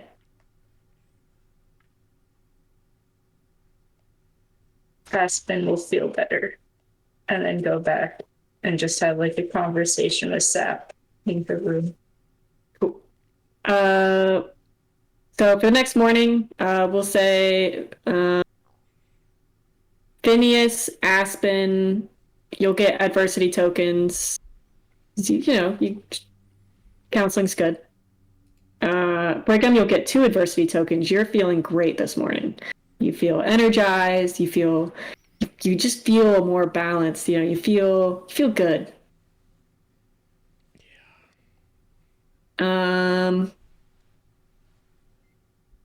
Let's see. So, yep, it's the next morning.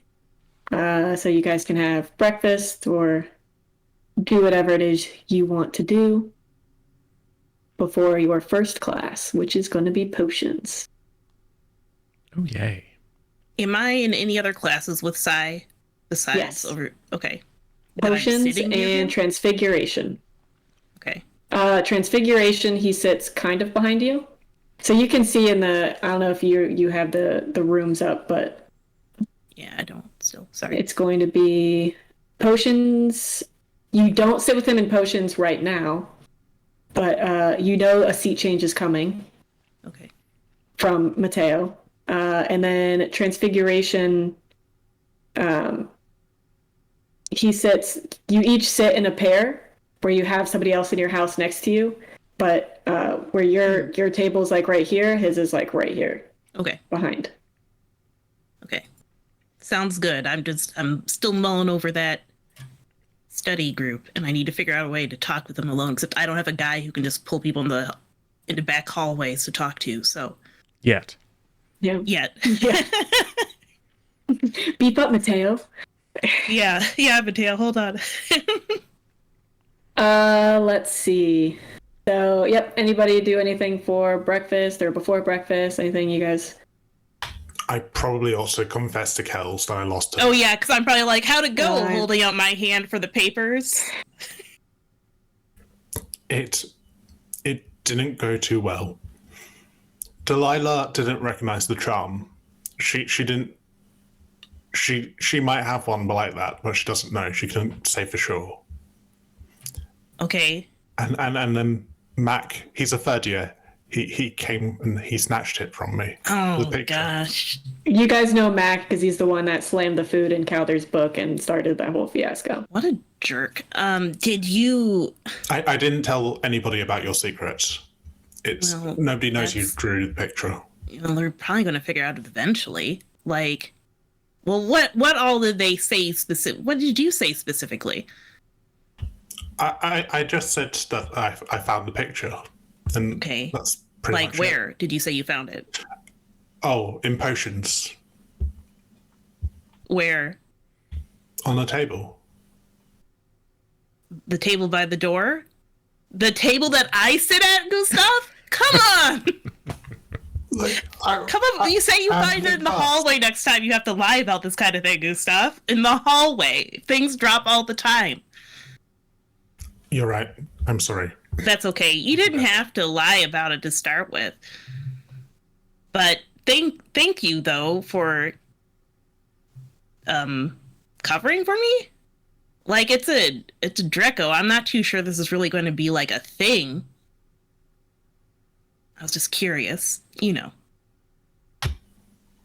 Well, it'll probably come up today. We're going to magic zoology at the end of the day. Do you relate Delilah's defense of Marius? Sure. Okay, because then I'll be like, I'm assuming that Aspen isn't right here. well, it depends if you're doing it at the breakfast table. Because unless said otherwise, we probably all congregate In that at the case, same table. all the PCs and Calder are here. Sure. Yeah, and I think Izzy is here sometimes because I think Izzy's usually, yeah. But she'll run around because she likes to talk Yeah. to a lot of people. But yeah, she does usually end up around I you wait guys. for a moment when Izzy isn't here because she is a bit chatty. Yes, that is yeah, fair. yeah, yeah. Okay, and then I'll be like, huh, and I will be telling Izzy that later, but not right now. Yeah, cool. Nothing else crazy happens at breakfast. Calder's just reading his book with you guys. Table, just eating some oatmeal, very plain oatmeal. So you guys have a new teacher. Before the dean was filling in. Now you guys have this new teacher, Mr. Figgis. As you guys are coming in and sit at your normal seats, it's like, oh no, let's mix it up. And he'll send you guys to random places, random tables. So on the room sheet, so now it's Brigham and Aspen. You're at the same table. Gustav and Ophelia, you're at the same table with a kid named Malachi. He's also in your house. Rudy and Joel are at a table. Darby and Marius are at a table. Delilah got put at a table with Izzy, Phineas, Calder, and then Silent and Kels, you're in the back table. With random students, mixed in.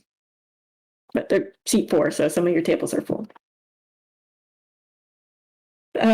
So he goes over. It's just like he said. He said, he kind of is just like, hey, open your books. It's this potion. Go. And he's like, I've already heard from the last class. You guys have done it before. Great. Then you'll do it again. Practice makes perfect. And you guys have learned a few potions, even with with Professor Stowell not here. So with Professor Stowell, you learned the minor healing potion. Without him, you guys have learned like the cure for caster's cough, a potion that neutralizes some potions. So if you were to take a bad potion, it neutralizes the effects of some of the more minor ones. Warming potion, cooling potion. Warming potion would have been handy when you guys had kept freezing each other. And Aspen froze herself and Phineas, who is muted. Yeah, no. It not kept freezing each other. It was one event where someone froze someone Froze else. herself and then froze you. Yeah. Yeah. So, you guys are sitting there. Kels, give me a flat brain roll. Oh, cool. 15. Ooh. Cool. You start going into your scribbling stuff. So you start going, the professor's talking, but you're in the zone, drawing, and at the end of it, you've drawn just a door, really, but a detailed door, and it has a number on it.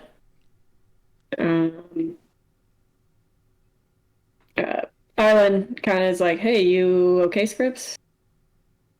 Yep. Just the scripts part happening. Yeah, and he'll pass over a paper, and he's like, "Here, I took notes for you for what he was talking about." And Sweet. sorry about the handwriting. And you notice that one, they're not good notes. They're not the way you like to take notes. You should And take it notes is in an organized, kind of bulleted system. bad handwriting, but you appreciate the thought, and you've already done this potion before, so you already have notes on this. But it's a nice thought.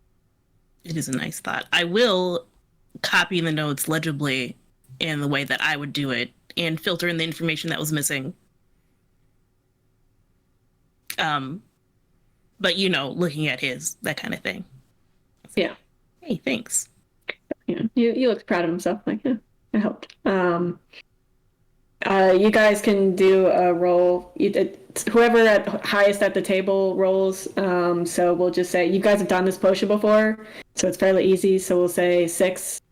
So Kels, you can easily. Yeah. I'll just 10, and it's a great potion. On brains. Brains, yeah. Yeah. Okay. Brains 6. And it's the highest at your table, so even if you don't make it, someone else might. 7. Cool. Got a 1. Okay, well, Brigham is at your table. Oh, okay. Now you can spend an adversity to add 1. That's Yes. true. Okay, I'm gonna spend an adversity to bring it up to the 6. Okay. You seem really close. So you guys do it barely. It works. It does what it's supposed to do. It's not going to poison anybody that drinks it. And I'm very cautious to clean my cauldron. Yeah, beforehand. Yes. And Izzy probably is like, why are you doing that? It's like, well, because we have traitors amongst us. And Delilah just kind of. So yeah, your guys' potion is successful. I think everybody in the class ends up, except for Rudy's.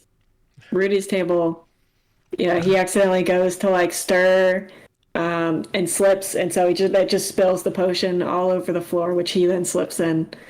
Oh no! And he's like, "I'm okay. I'm okay." And Joel, who's sitting at his table, helps like clean him off and whatever. Dylan looks at the potion. Is like, "Oh, it's pretty good, Scripps. I can drink it without getting poisoned." Yeah, of course. It's like, "I'm gonna trust you. I'm not gonna get poisoned." You're not gonna get poisoned. Okay. And he'll take it. And you guys are just doing the cooling potion, so it just like cools you down. So and he'll take it. He's like, "Oh, yeah, I don't really like that one. Good job though." Yeah, really good in like the summer. So this is Psy, right? Yeah, sorry. Okay. So when near the end of class, when we're like cleaning up, I'm just gonna be all like trying to casually be like, "Hey, so me and my friends, like Izzy and stuff, and the people I hang out. Any rate, we're gonna do a movie night now." I know Izzy. Sorry. We're gonna do a movie night now. I think we're planning on watching like the movies you're in, so that might not be your thing. But if you want to hang out, you're welcome to join us. We'll probably do other movie nights that aren't your movies at some point. If you want to hang out and do that sometime, if studying's not your thing. Yeah, thanks for the invite. I'll keep it in mind. Yeah, It doesn't give you a yes or a no, but yeah. So your next class is going to be Transfiguration. So you're learning with Professor Victus. Yep. So you're gonna learn to change the color of things. So you guys each have just like a plain little block, and you'll practice changing it different colors. Let's see. Oh, Aspen, you sit next to Tobias. Because he is in your house, and that's who you got partnered up with. Phineas, you're sitting with Joel, who's he's Professor Harding's son, who is a little upset he got in Spaderis instead of Mr. Harding is upset that he got sorted into Spaderis and not Drakenor, because he's the head of Drakenor, and expected his son to be a Drakenor, but he's Spaderis. Gustav, you were with Mojo, who is the renowned prankster troublemaker. Good luck. Brigham, you're sitting next to Rudy. Uh-oh. Yeah. Kels, you're just sitting next to someone random in Cephalon. And then Silent is behind you with someone in Spaderis. So you guys, it's a little tricky to do the color changing. So everybody just give me a brain roll D11. Oh, God. But with magic. With magic die. Okay. And your wand bonuses, because you are using your wand for this. Yes, I have a chance. I would like to use a boon. You can, or... Oh, actually, let me roll for... Oh, well, no, you guys are each at your table doing your own thing, so... I got 12. Okay, cool. Do I have a... But it takes some concentration, but you manage to change also. it to the color you're trying to change it to. Okay, Phineas, same thing. Barely, but you get it. A lot of focus. You have to really focus on the incantation and envisioning it keeps changing turning color, black but... over and over. It's like, aiming for pink. What was that, Hatter? I'd like to change seat partners. I'd like to move to Kel's table, please. You got to sit with somebody in your I got a house. You're 5. partnered with somebody in your house. So that's just the way he liked to have the seating arrangements. That remains a you're- failure. Changing your luck. We're gonna want. Yeah, he's doing something under the desk, but you can't really tell what it is.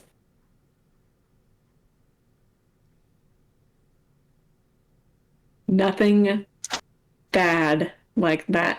0. Was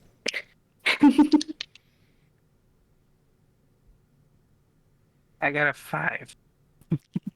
Okay. So you try to change it. It'll get the color for a second and start shifting that way, but then it'll just immediately kind of fade. You can't get it to change color and stay that color. But it's not like you missed by 5. Well, wait, you said you got a 5? Actually, I said difficulty 11, didn't I? yeah. Okay. So you try to turn it blue, and it turns into water. And just your desk is wet. And Mojo's like, whoa, he wet himself!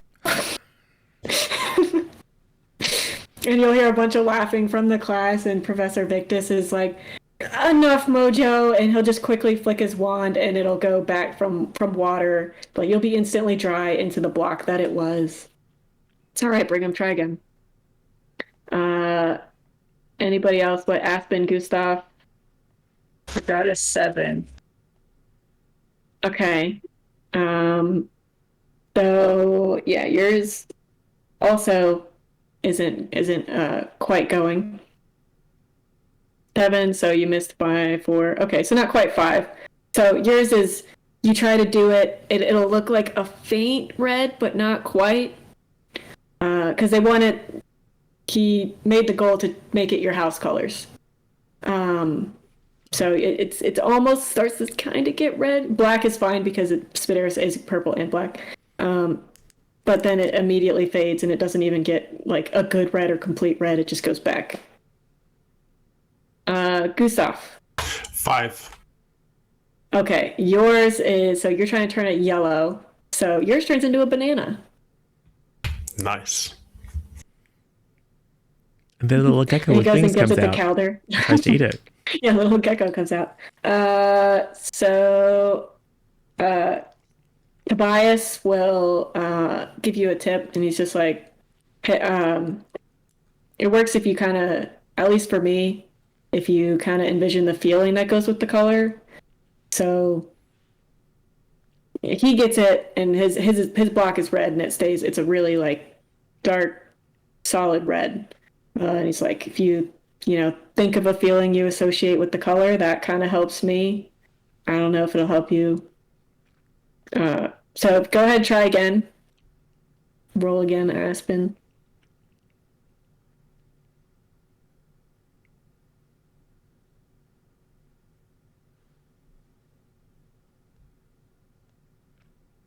Can I use an adversity token? You can't. He's helping you, so he gives you an adversity token. Oh, then it's an 11. Ooh. Perfect. So you struggle, and you're thinking, you're trying, get it, but then it does change. It takes a second to do so, but it does turn red, and it stays red. It probably won't stay that way forever, but for now, it's staying red. So, and Professor Victus goes around and is like, oh, good job, helps people that are struggling, maybe helps bring them a bit until he's able to get it. Subtracts house points from Mojo, who's just goofing off. Yep. Yep, so that's all that pretty much happens in Transfiguration. Except Tobias will probably talk to you, Aspen, while you're just sitting there. Do you say anything to him? She would thank him for helping her. Okay. And he'll, be like, yeah, no problem. Just so you know, I don't hate you or anything, Aspen. I actually respect the fact that you're willing to stand up for people, defend them. I just have a problem with the people you choose to defend.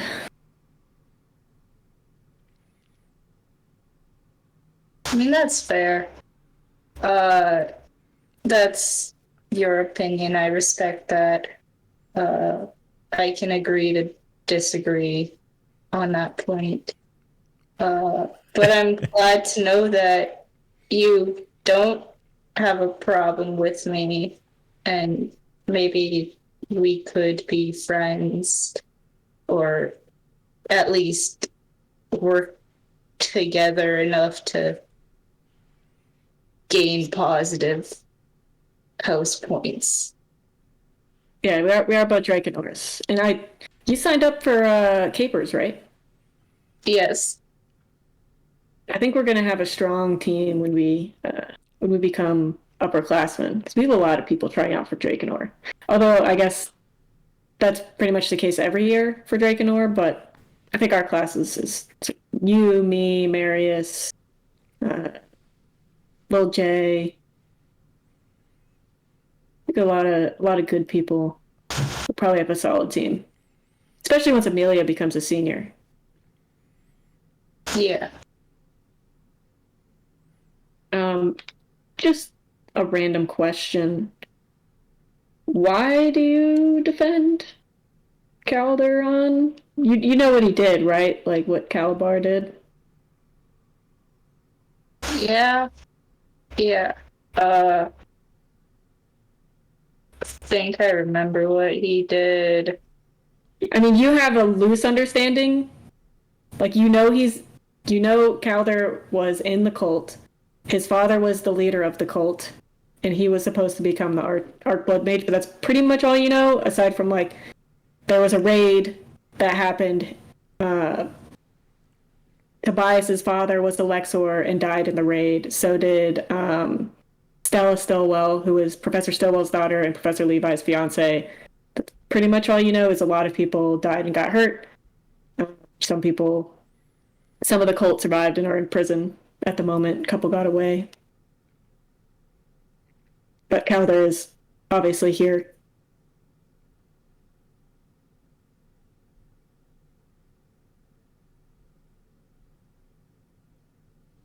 Yeah. The reason why I'm with him in the sense that like a friendly relation with Calder is,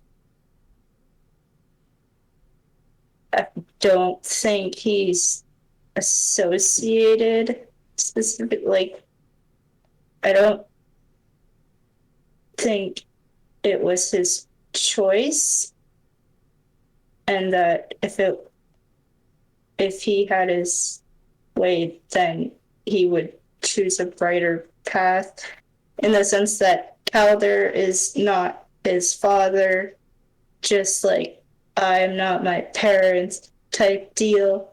You know, parents, they be parents and they have their own stuff, and then you know that the kid is their own person that needs to find their own way. But like, you know, when the parent, Well, my dad died, and you know he was a hero, and I would love to be like my dad personally. But unfortunately, Calder killed him. So, yeah, guess I can't really relate on that point. yeah. But yeah. Yeah. So you'll have to forgive me if I'm not exactly happy about you defending my dad's murderer, but agree to disagree, I guess. Yeah. Yeah. Cool. At least Good we talk. agreed on something. Sure. Progress. And the class will end on that super awkward note. You guys will get up and go to your next class, which Silent, who you heard messing around back there, Kels, like, you know, playing little drum beats and stuff. But he pulls you aside, he's like, Scribs. Grab you for a second? Yeah. Cool. And he'll kind of like motion you into a little alcove. There's so many little alcoves everywhere in the school. Of course. You've got the transfiguration pretty good, right? I mean, it's a little tricky, but I mean, yeah. Theory behind it. Do you think you could turn something back to its original color?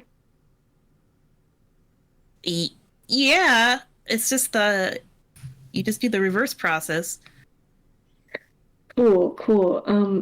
You think you could help with that? And he has his hands in his pockets the whole time, and he kind of takes one of his hands out of his pockets and barely shows it, and you can see his fingers are just completely purple.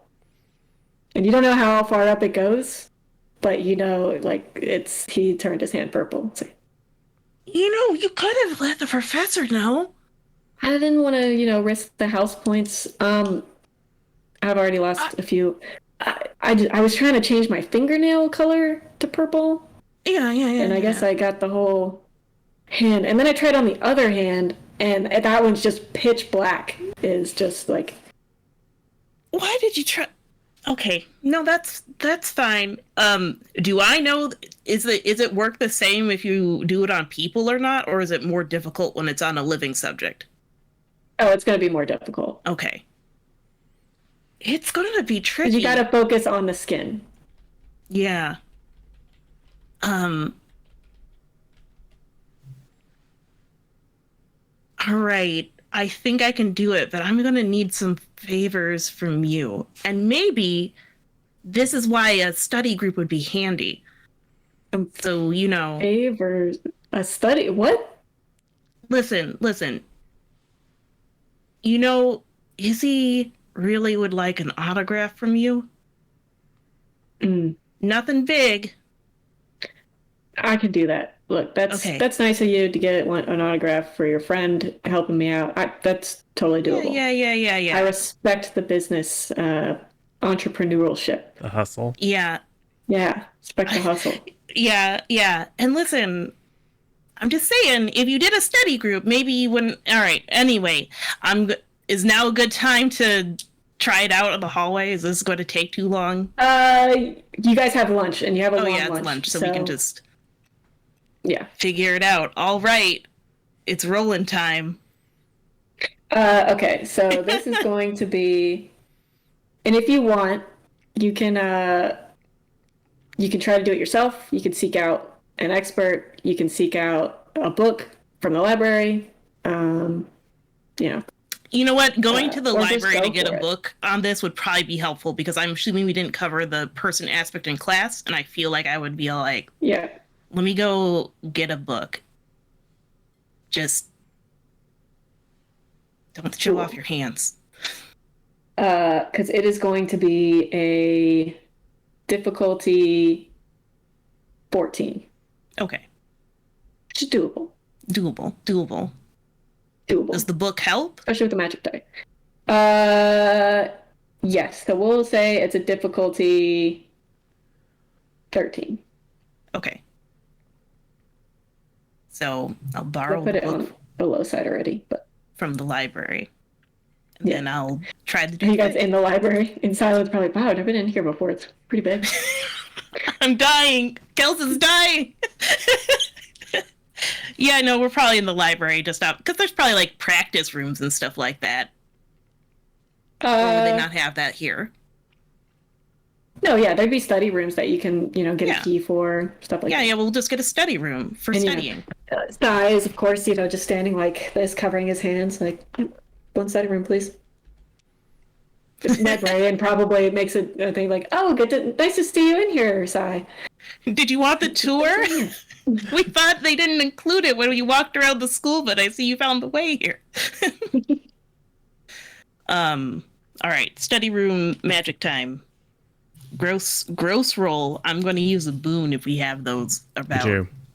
All right. I'm going to use one quick. I'll just do the roll first. All right, that's better. Let's see. 13, 14, 15. Nice. So you're really focused. You're searching through the book. You're really focusing. You practice a few times the incantation, visualize it, and finally you practice it and you get it on the hand. And his purple hand turns back to normal. Okay. You're good. Now you just have to do it to the other hand. Okay. But well, it's difficulty 11 now. Yeah, I've done it before. successfully. I'm glad I'm learning this skill in my magic time here. I'm going to undo so many color mistakes. Nice. That is a 16. Perfect.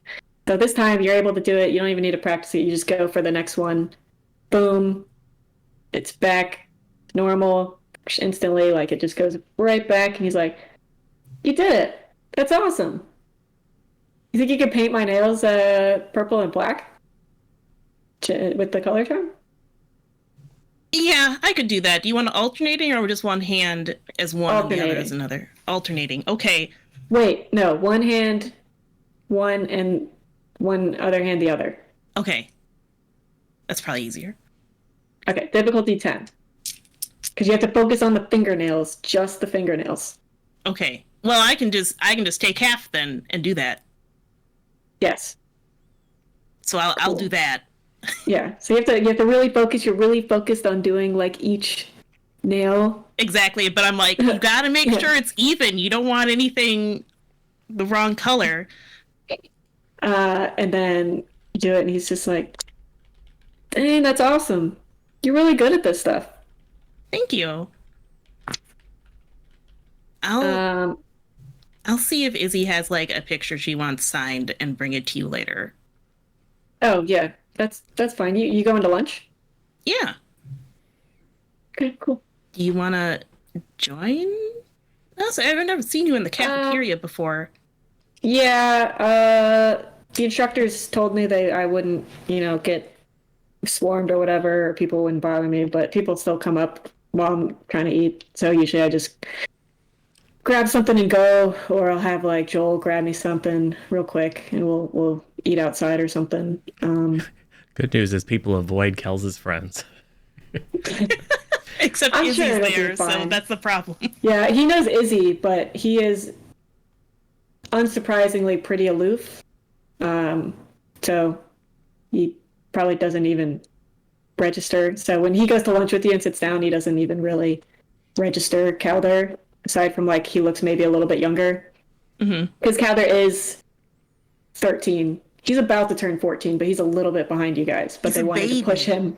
They wanted to push him because he already knew so much magic of like, instead of waiting another year, like, let's get him in. So yeah, you guys will sit down, eat lunch. I shall feed Calder another banana. This one from training. It's the one that you transferred. Wait! So Calder goes to bite into it, and it is hard inside, and he's like, what? And it's like, it starts to turn back into the block, and he looks really confused at you. And Sai is like, oh, that's a funny trick, I guess. Gustav, you can't feed people transfigured food. Not when it's a temporary effect. Not when you didn't intend to do it. But I made a banana in magic class. It is pretty good. It wasn't what we were supposed to do, but I like the initiative. You need to tell people if you're giving them a transfigured banana. All right, I'll try and remember that.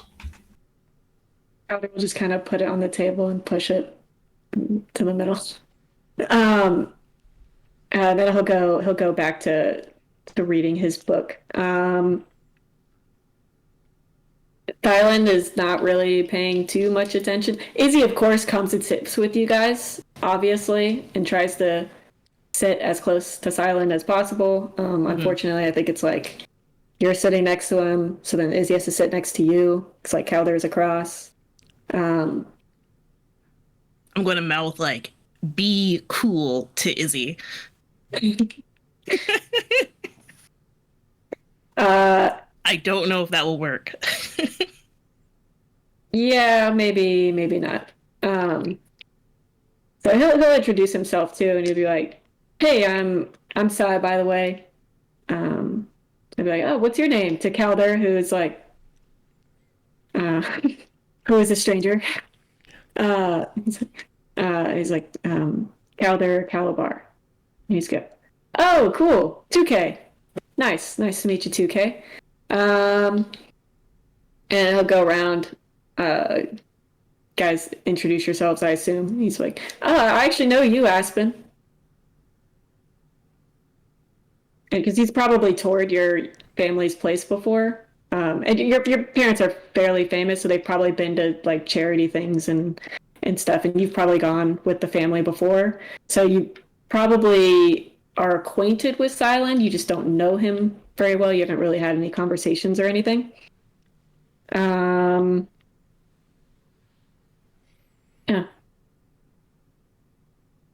Cool. And then he's, Brigham. You introduce yourself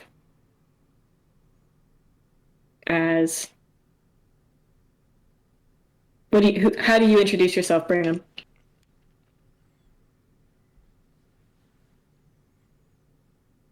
You're muted. Dang it, I thought I've been unmuted this whole time. I don't think I've been making noise. No, we didn't hear anything, so you're good. Hi, I'm Brigham.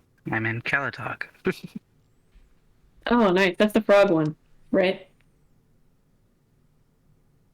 Yeah. Basically, winged froggle, yeah. Yeah, it'll be like, I know you, Izzy. And you're like, oh my god, he knows who I am? Everyone knows Izzy. Yeah. She seems to be everywhere. Turn over a rock and you'll find an Izzy underneath it. Quite a talent. Izzy is glaring at you. I smile. That's Phineas. He's a little weird. His grandma was a hag. Oh, she still is a hag. Oh, right. She's still alive. She's just in prison for eating children. I don't think that's been proven.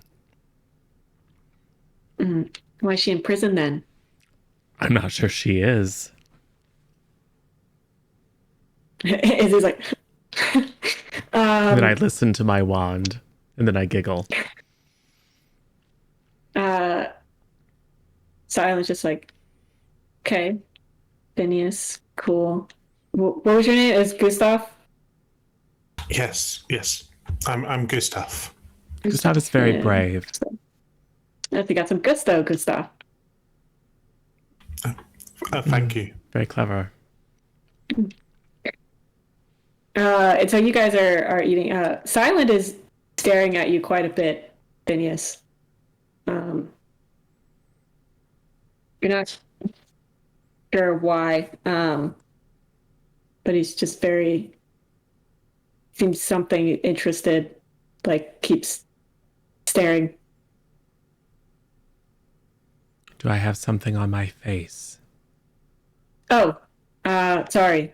No, I was staring. My bad.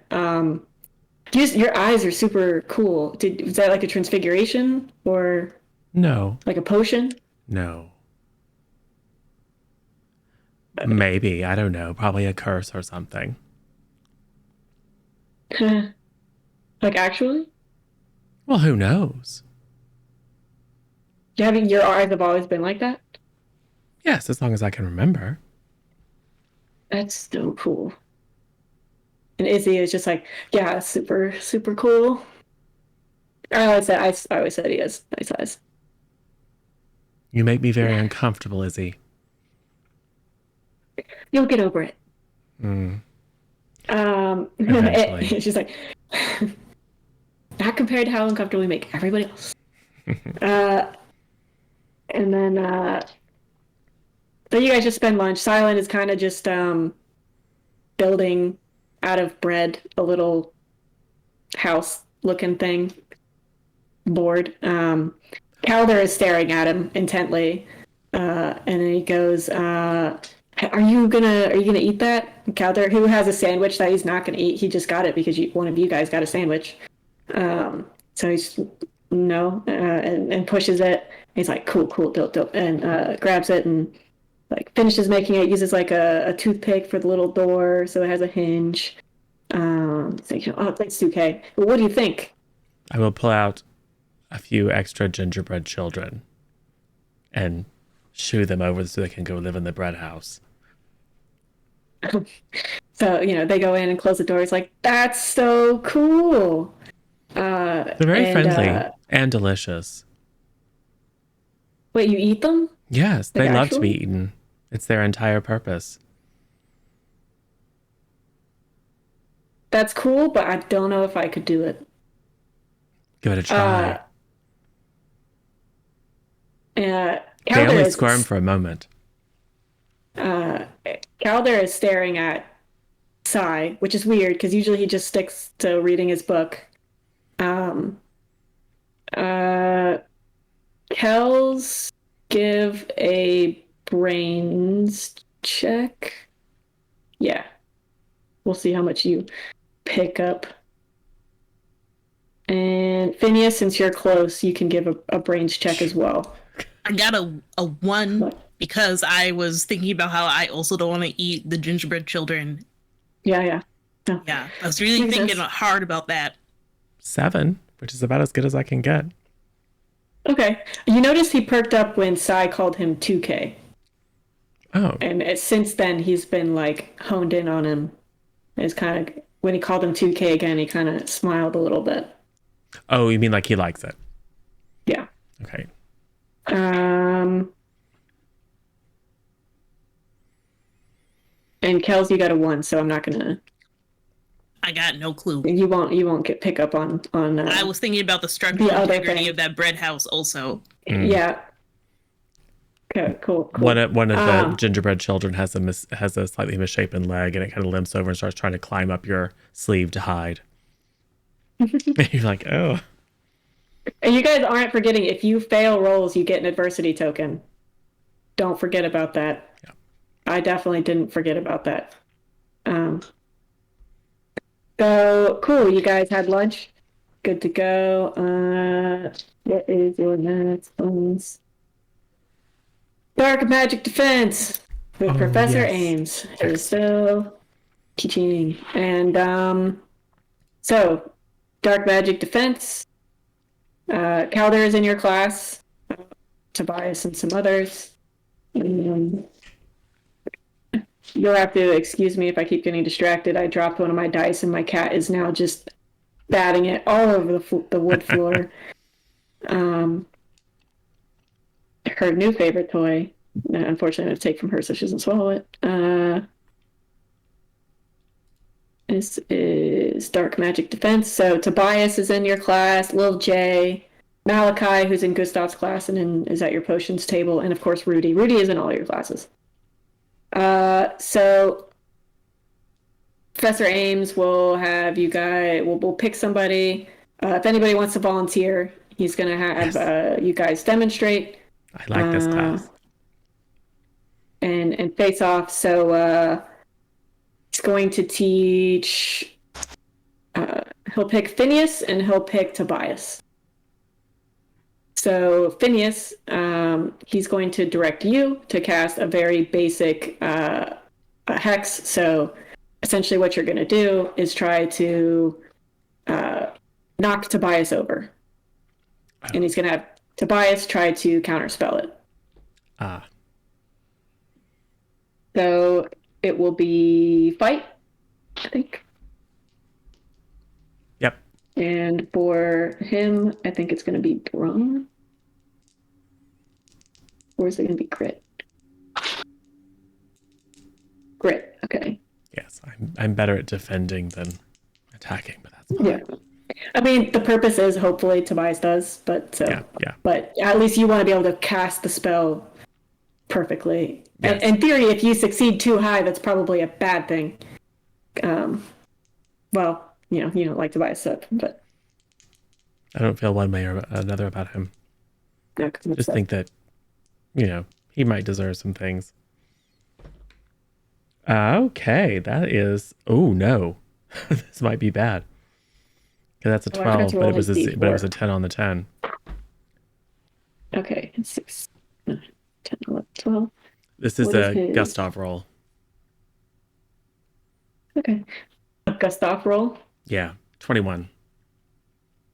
Damn. Okay, well, all right, so you go to cast the spell. Tobias counterspells it, but your spell is too powerful, and you knock him back into the wall. Professor Ames is like, okay, that's enough. He goes to help Tobias up. Makes sure he's okay. And he gets up angry. It's like, let me try again. He's like, that's fine.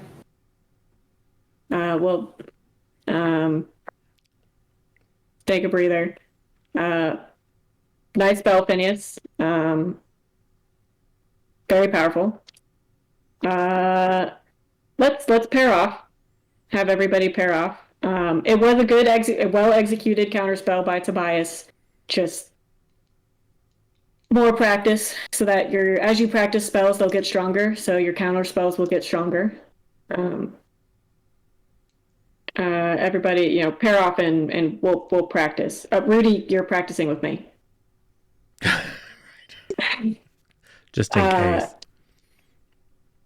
So everybody just give me so you'll practice. So you'll do a grit roll to defend, to counterspell, and a fight roll to just cast a spell. Well, see, that's more reasonable. An 8 on the fight. I'm just going to say like a 7 is a success for both. I'm not going to roll everybody's partners. 10 on defend. Yeah. Cool. So yeah, you're good. Good stuff. 5 attack, 11 defend. Okay. So the person that's counterspelling you is able to just, do it with these. But you're able to defend. What was the attack roll? Fight? They're both, fight. Just tell me if you succeed or fail. You don't have to tell me I got. And really, fight doesn't matter so much. What were the targets again? 7. Okay. Yeah, I succeeded. It really matters more if you fail the defend. I failed the fight roll. Okay, that's not a huge deal. You would probably just try again to have them counterspell it, which is fine. That could just happen. Cool. Everybody's good. For fight, I got 20. For defend, I got 4. Huh. Okay, so more of a puncher, not a blocker. Right. So Aspen will, you'll have, let's see, who's your partner? I won't partner you with somebody in the group. Or I should have made Rudy your partner. Actually, we'll do that. We'll have Rudy was your partner instead of Professor Ames. And you And kill you him. just send the kid, you send the kid like into the wall as well. And he's like, whoa. Okay. Rudy, you good? You're all right, buddy. Here we go. And he'll take care of Rudy, and he'll be like, Aspen, to go with Tobias. And Tobias will cast his spell, but you'll fail the counter spell. So you'll get knocked back. Not too hard. Not into the wall or anything. It's supposed to just really just knock you on your butt. And Tobias will give you some tips again. Be like, gonna need to know this if you want to defend a murderer, you know? And we'll try again. So fight versus go ahead and roll defend again. Or grit.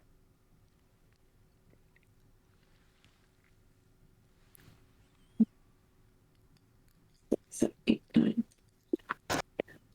What was the success rate? 7.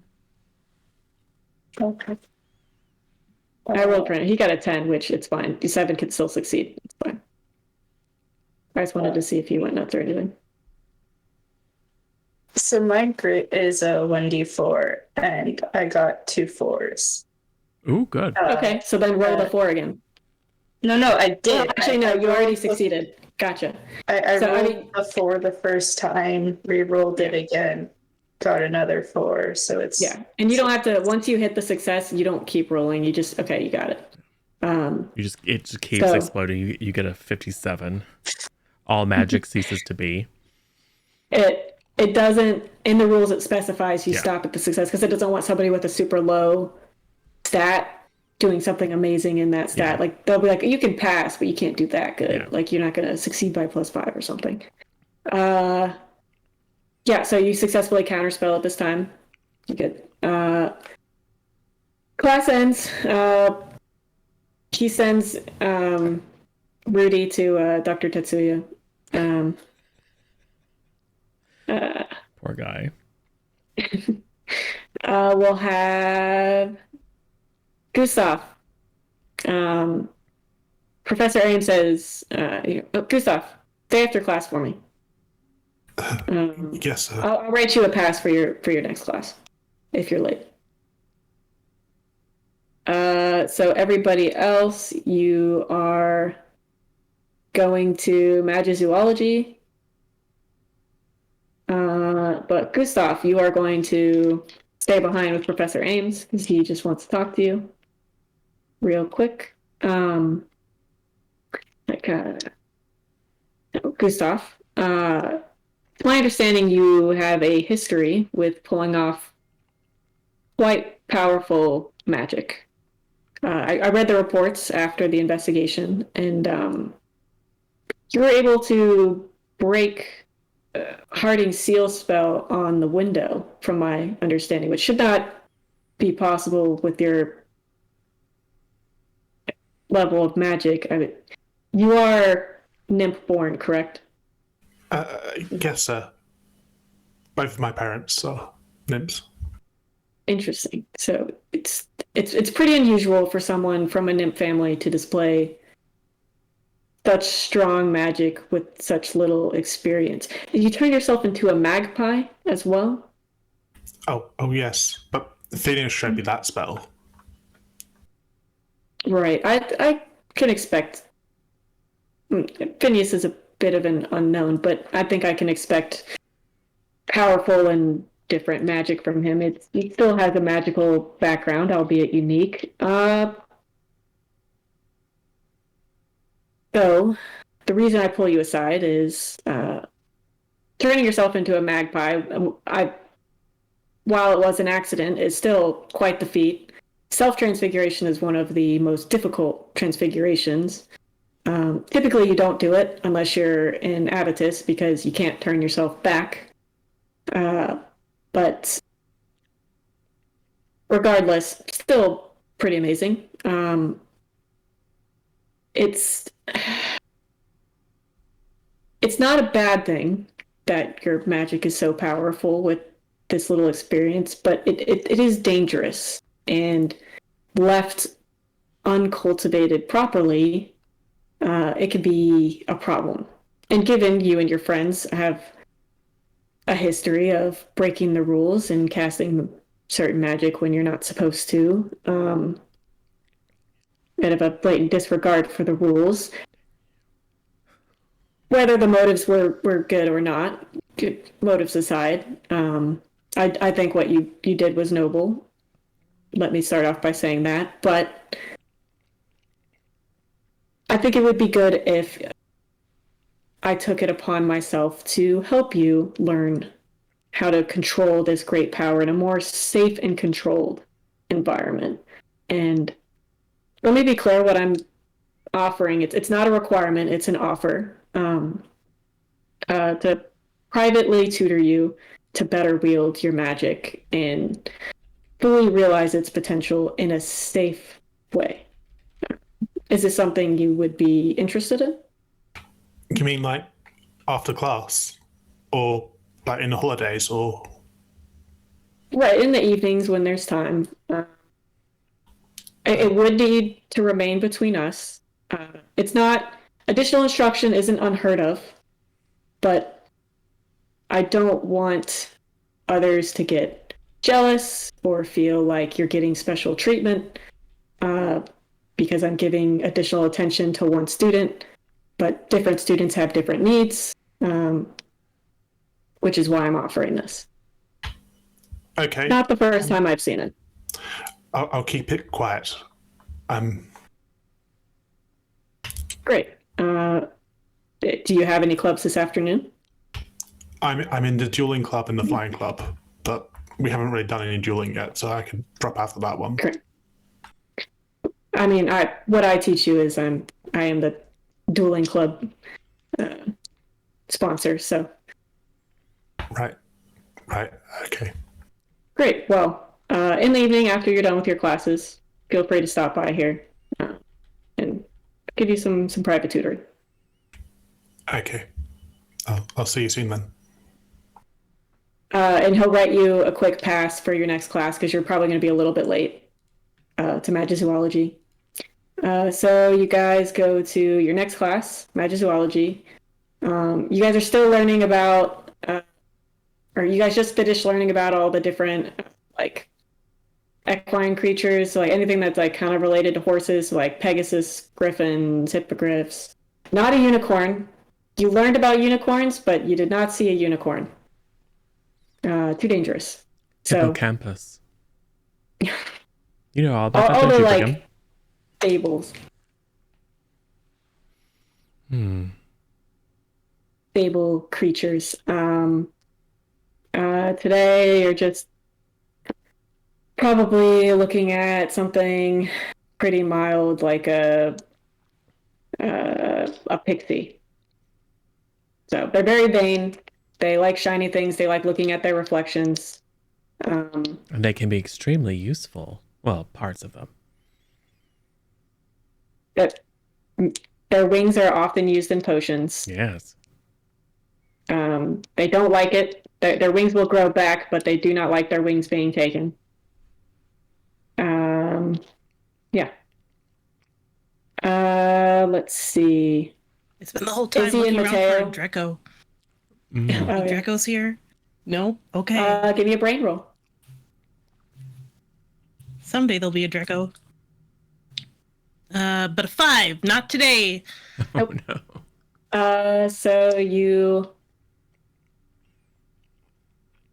don't notice anything. Mateo and Izzy and Rudy, when he comes back, keep their distance from any magical creatures, as they always do. They're not really into the whole animal thing.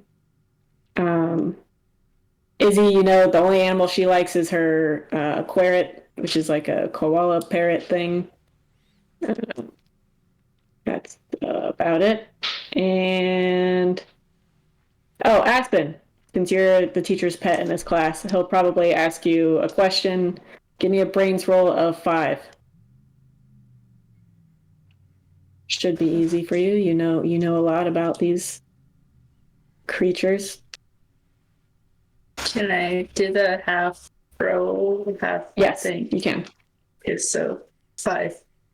Cool. So he asks you a question. You answer it straight up, like just give him the straight answer to the question. He's like, great. 5 points, Drakenor. You're moving on up.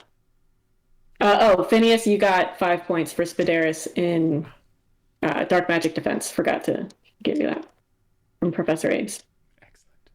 You did what you were supposed to do. Maybe a little stronger than he was expecting, but, not really your fault. I mean, he didn't invite me for special after class stuff. Fine, whatever. He didn't. Gustav.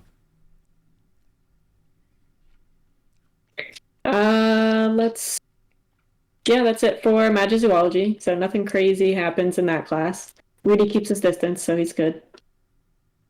So sports and clubs. So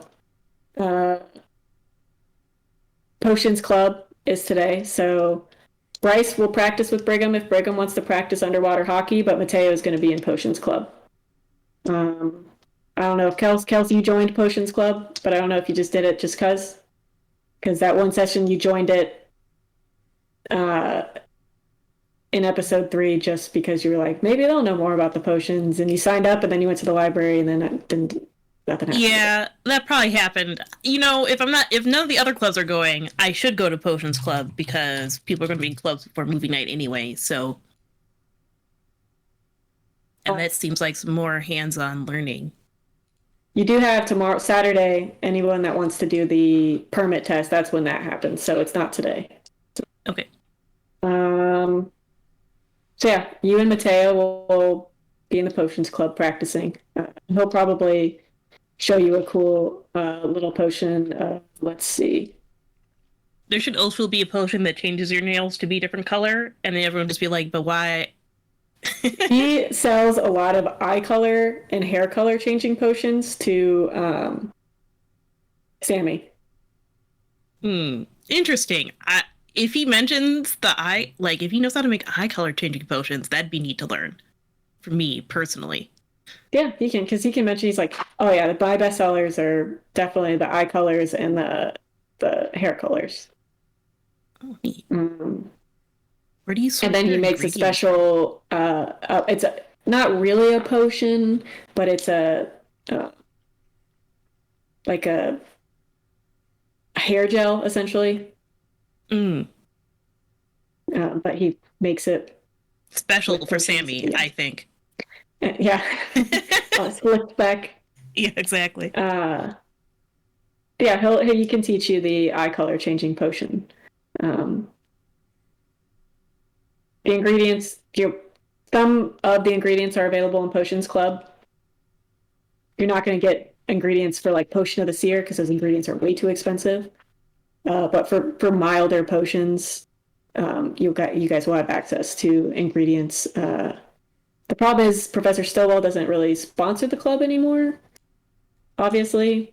So it's by default this new teacher who doesn't really care, and he's not really giving as many ingredients as Professor Stillwell did, mainly because he doesn't want to go out and get the ingredients. Professor Stillwell would go out and collect ingredients from the various places around campus, like the Forbidden Forest, and work with Mr. Mang on getting things for magical creatures and stuff, and that's a lot of work. So Yeah, I'm gonna comment to Mateo like, well, he'll. I'm sure it comes up in conversation like oh man, everyone has to ration the ingredients a bit more, and you can't make as many potions because we're running out of Mateo this or is that. complaining like crazy. Yeah, and I'm gonna agree. Like, this doesn't make Potions Club as fun if you can't like make as many potions to practice. Yeah. Maybe we can start gathering evidence for a petition to the headmaster or something, or at least our lead, whoever his boss is. I guess. Do they listen to the house people, or do you have to go? Kind of. What house is he in? I mean, Cephalon. Cephalon. Okay. So it would be Professor Hara, the overview of magic instructor, is the head of house. Yeah, let's start like a petition for this or something. This is ridiculous. Or at least someone else to be in charge of the club. You're gonna have trouble getting most students because he doesn't assign homework, unlike Professor Stillwell. But I love homework so much. Yeah, Mateo wants to learn about pushes. This is the one class he's okay with having homework in, especially because he's so good at it. Homework is usually easy, free points. But yeah, most students are probably not going to be on your side. I mean, I'm going to try it, and it will be a hilarious campaign over the next 3 days, along with my other campaigns I got going on. Yeah. Filling all my time with schemes. So anybody else have anything for sports and clubs? Flying, yes. Bryce? Don't we have an important test? Yeah. It's going to be tomorrow. It's going to be Saturday morning with Professor Harding. For Saturday morning. I can't wait. Early Saturday morning.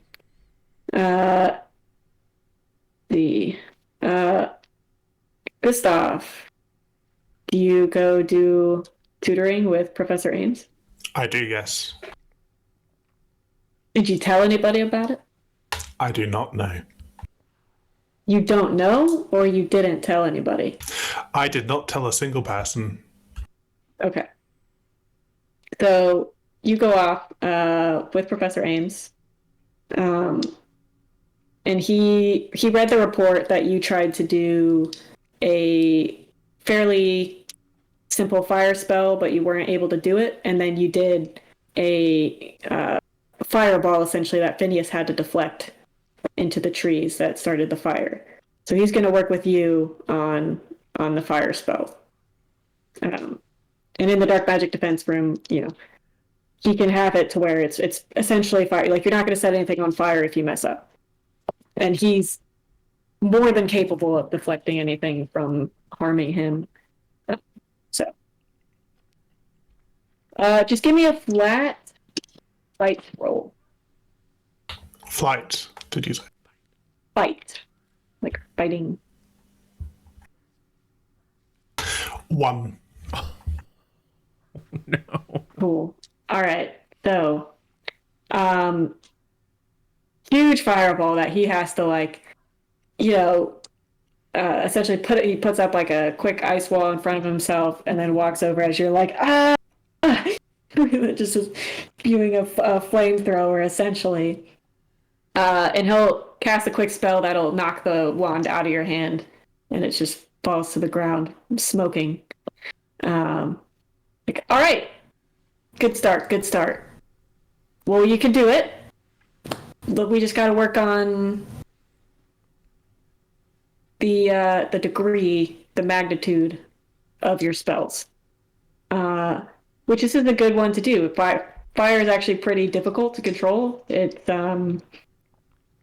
more emotional. It's more destructive. So if you can master this, it will help you master other spells.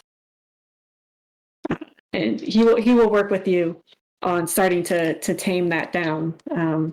You'll go back and forth between being a little matchstick and crazy fireballs, but he'll work with you on getting better control of the magic you're casting.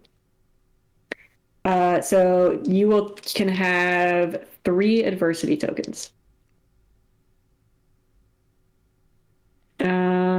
Let's see. Anybody else do anything? I forgot to ask Poe what Poe was doing, spying on people, but the night before? Because I assume you have him skulking in dark corners. Yes. Yeah, naturally.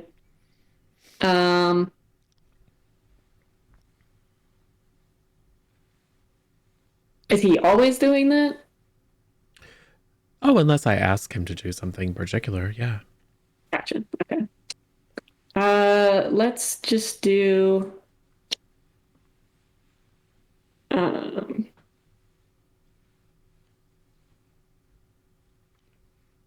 Give me a flat.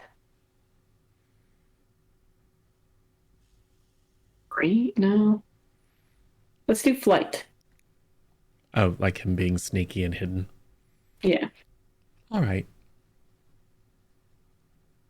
Is there anybody you have him in particular following on any of the nights? Or you just have him going, skulking random people? Like, are you like, hey, follow, it's Mesmer, Professor Levi, Professor Ames, the bullies? He has a mind of his own. But I think that new kid was being weird. Silent? At breakfast. So whether through my instruction or just Poe's desire to keep an eye out, he might have followed him. Cool. He'll follow him. He's pretty much just 13. Oh yeah. Nice. Okay. So he'll follow him during the club stuff. He's in the music room, music hall, with Joel, practicing random instruments and stuff. They're just messing around, playing music and stuff. He's got his little book with him, and we'll write some stuff. Seems like he's trying to write music. Ooh. Hello. And then after some time, and it's getting to the evening, dinner time, whatever, he grabs a quick snack, and then he goes outside, and he just kind of finds a place where nobody's at and just lies down in the grass and is just like looking up at the stars and is just there. How boring. So Poe can report back to you that he's just chilling in the grass outside. Do with that information what you will. Yep, you guys do anything crazy, dinner, whatever? Gather the forces for movie night. Oh, yes. Yeah. I don't know if there's can people hang out in a common room? Do we need to go find a different room? There's other rooms where you could do this. The ones you aren't allowed to be in are the specific house common rooms. It's only for their house. But there's other areas you can do it. Or, have somebody project a movie outside on the wall, something like that. I don't think we want to share our fun with everyone. Is there a room we could have reserved? Yeah. All right. Kel's probably would reserve a room the night before because it seems like a thing that she would do. And do you need is it just like an equipment thing for Magic TV? I don't know the difference between this and. Yeah, it's a little weird because they don't use NIMP stuff, but then they do use NIMP stuff because they'll use it's pretty arbitrary what they decide NIMP technology they'll use and what they won't use. Like when is the cutoff or when they decide NIMP technology is no longer allowed to be used, whatever. Yeah. But there's a special paper. It's kind of almost like a movie projector, but it's just the roll, and you cast a spell on it to just roll it. Yeah.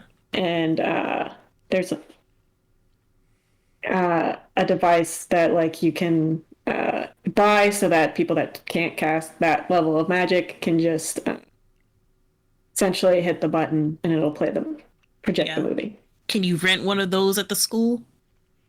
Or probably a pretty janky one from the library, but you can. And do we know how to is it is that spell like hard for first years, or is that something that you, if you watch? Probably not for magical first years, like people that were Okay. born in magical families. Yeah. Ooh. Can I give it a try? Uh-oh. Well, I presume these are going to be Izzy's movies because she probably has the full collection extended edition. So I think it's up to her whether you get to cast anything or not. But I would like to give it a try.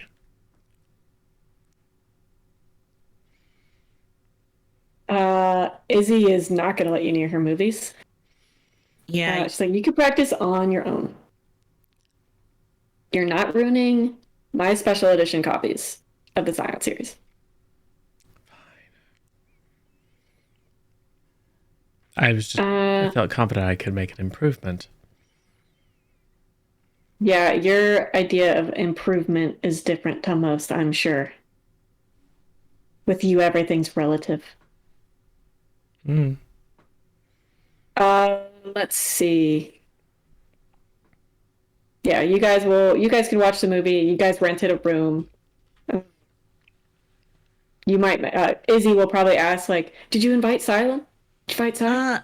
I did, but I don't think he's into watching movies of himself. Unless he is and he shows up, but he didn't seem really into it, I don't think. No, he's outside lying on the ground. Huh. I don't believe you. At some point in the evening, I'll let Izzy know that I need something that she would like signed. Oh, she has posters in her room and stuff. Like there's plenty of stuff that gets signed. She's a body pillow. Pick one. Oh God. Walking up the side. Hey, sign this. No. It's also a really bad like photo, like shirtless one from a scene in the movie too. No, and probably like take down one of her posters or like a soundtrack or something like that. Yeah. Let's see. Yeah, you guys have movie night. Who did you invite? Just the gang and Izzy? The gang, Izzy, probably Mateo. Yeah. And if anyone else that you guys want to hang out with would want to come that you think you invite, I don't think I would tell you anyone to stop to not invite people. Can her husband invite her sister? Yeah. You can.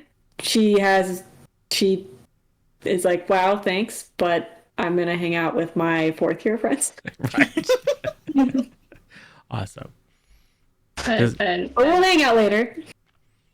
And as she's asking her sister if she wants to hang out, she's also going to be like, also, I gained some house points, so I'm not as in much of a deficit, but I'm still in debt. But progress. I'm glad you're doing better. I didn't really care about the house points because we're in different houses, so that really just helps me. And no offense, but your house is kind of obnoxious. But I'm glad you're on the up and up. Good. I'll let mom and dad know that you're doing a lot better. Maybe they won't be so mad at you. But just stay out of the Forbidden Forest. And if you do plan on going, tell me. Cool. Thank you. Bye. Yeah. Go. Did Gustav invite Ophelia?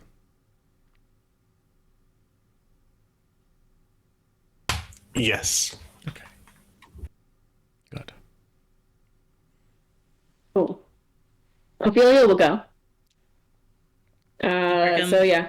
Did Brigham want to invite Crystal's girl? Ayuna? She is an upperclassman, so it's a little more risky than inviting that's true. up here. Go Or for at it. least she's a I second believe year. you.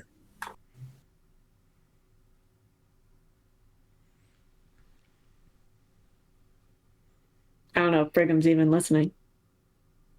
Did you catch any of that, Hatter? I caught half of it. I heard that Gustav was inviting Ophelia, and then I kind of got distracted. I apologize. No, you're good. no worries. They were asking if you wanted to invite Ayuna, but also that it might be risky because she's a second year. And also, you don't know if this is something she'd be into. It is young adult kind of Maze Runner-esque sort of vibe, but also that CW flavor of like Vampire Diaries, dramatic romances mixed in there. Yep. You know? I don't think Brigham knows Ayuna well enough to invite her. I would agree. So probably not. I can't think of anyone Brigham would be interested in inviting. Except maybe Mateo. Yeah. And who's the other guy who's been helping him with underwater hockey? Oh, the second year Bryce. Yeah. He's on the team. Yeah. He might invite Bryce just to see a bunch of first years having a movie night. You're welcome to join.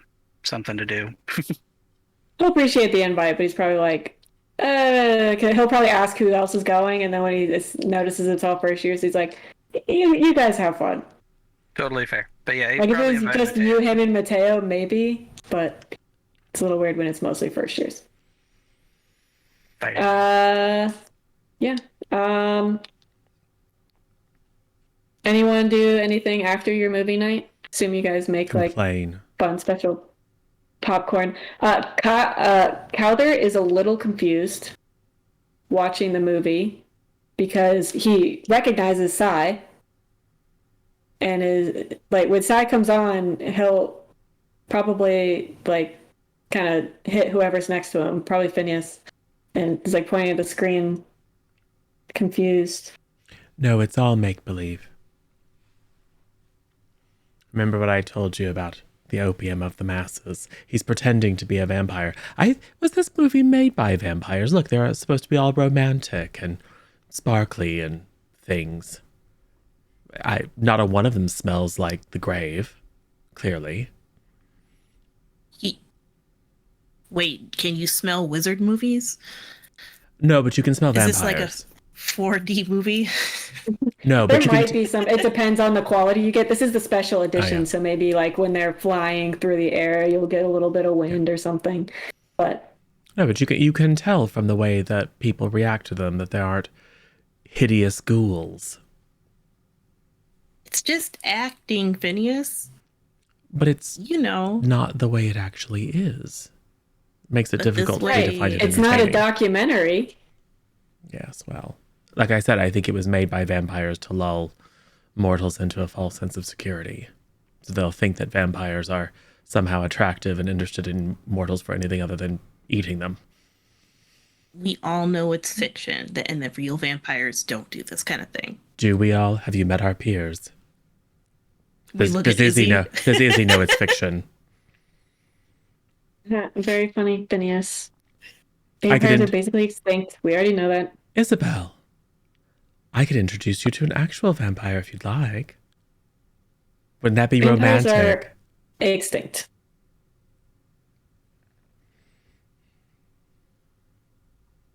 Trying to scare me. That doesn't work.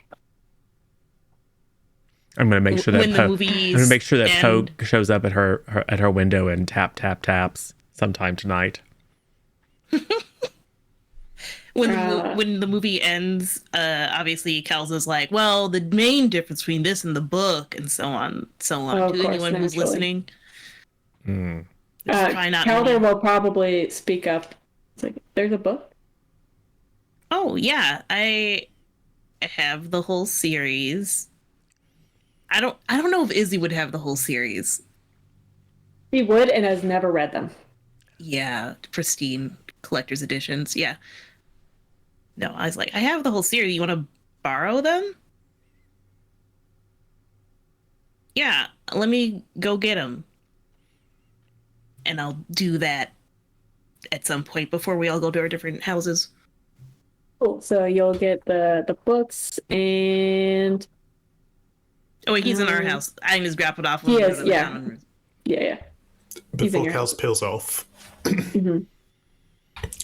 Kels, about that picture. Yeah. Can you draw another one? Or do we need to get it back from Mac somehow?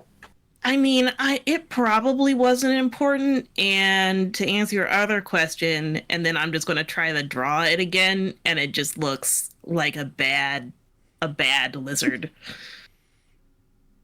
It doesn't work unless I'm having the vision. I don't think it looks too bad. You'll get better at it. Yeah, sure. All right, so yeah, you guys did dinner, you guys did movie night. Silent didn't end up coming to movie night. I don't think Phineas told anybody, or no, Phineas told you guys he was lying down outside. Yeah. But I don't think anyone went looking for him or anything. Listen, only one of us is a stalker, and I'm pretty sure it's Izzy. For sure. Yeah, she might have when Phineas said that, like, afterwards, to see if he was still outside somewhere. Let's see. Yeah, and then you guys can go to bed for the night. Brigham probably needs to rest up. It's got a big day tomorrow. Phineas and Kels, you guys have your flying test tomorrow, so you probably want to go to bed early. Make sure you're nice and fresh. We'll say Poe. Give me a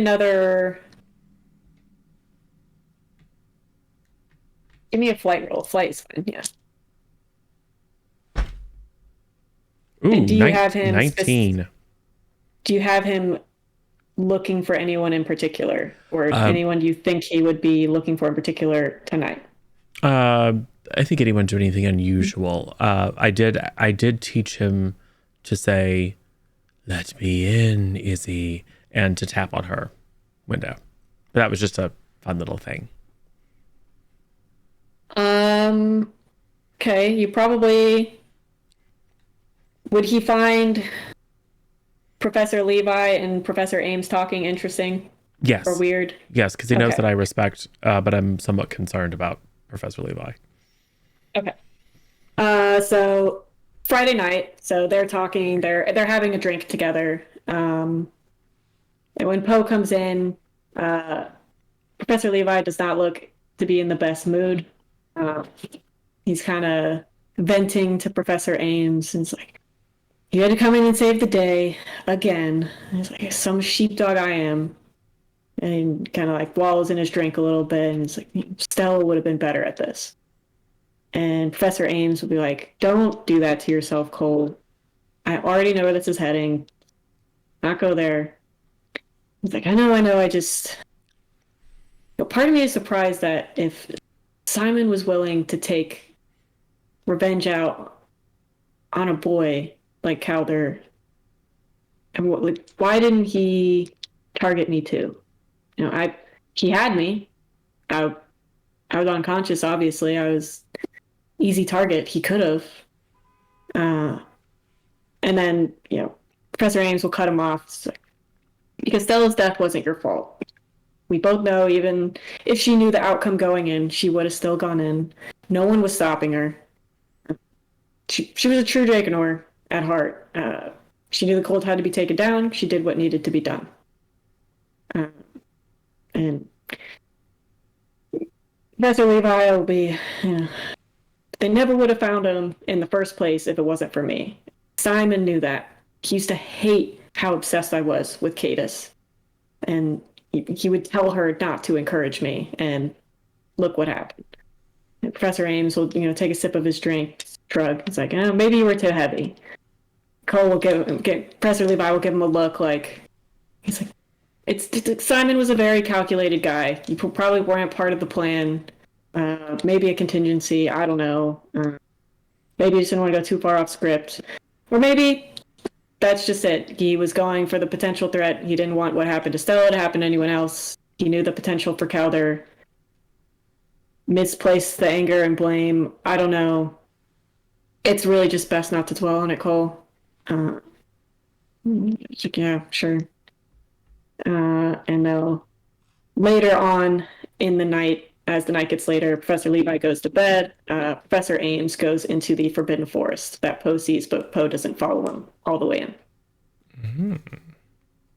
Did you roll? What'd you roll again? 19. 19, yeah. So yeah, he'll see him go into the Forbidden Forest. Okay. Yeah, and we'll end it there because I think Hatter has to go to bed. So. End it with And Professor end it. Ames going off into the Forbidden Forest to meet with his compatriots and plot evil, certainly. Or because there wasn't a body found, is Right? worried there's still, gotta finish the job. Mm-hmm. But you don't know. Mm-hmm. Maybe he's part of the blood cult. Maybe he's part of something else. For Maybe sure. he's Gonna find with that Professor Draco. Stowell. You don't know. Yeah, so let's go around. I guess I'll start with me. I'm SJ_sidekick. This is only the second game I've ever DM'd. The other one was a Power Rangers one with no dice rolling. This one I actually enjoy a lot more. Just because there's better mechanics. I don't stream, but you can find me here a lot. Cool. Kels. Misha. Right. I'm Misha _3 here on Twitch, at Mishawea on Twitter and Tumblr. I don't really stream. You'll see me here next for the next installment of this, which will be next week, starting at around 6 p.m. Central. Also, I'm probably going to be hanging out at the Justice TV program tomorrow evening for a big old streamiversary kind of event if you want to hang out there as well. Same. Yep, I think that's it. Hatter.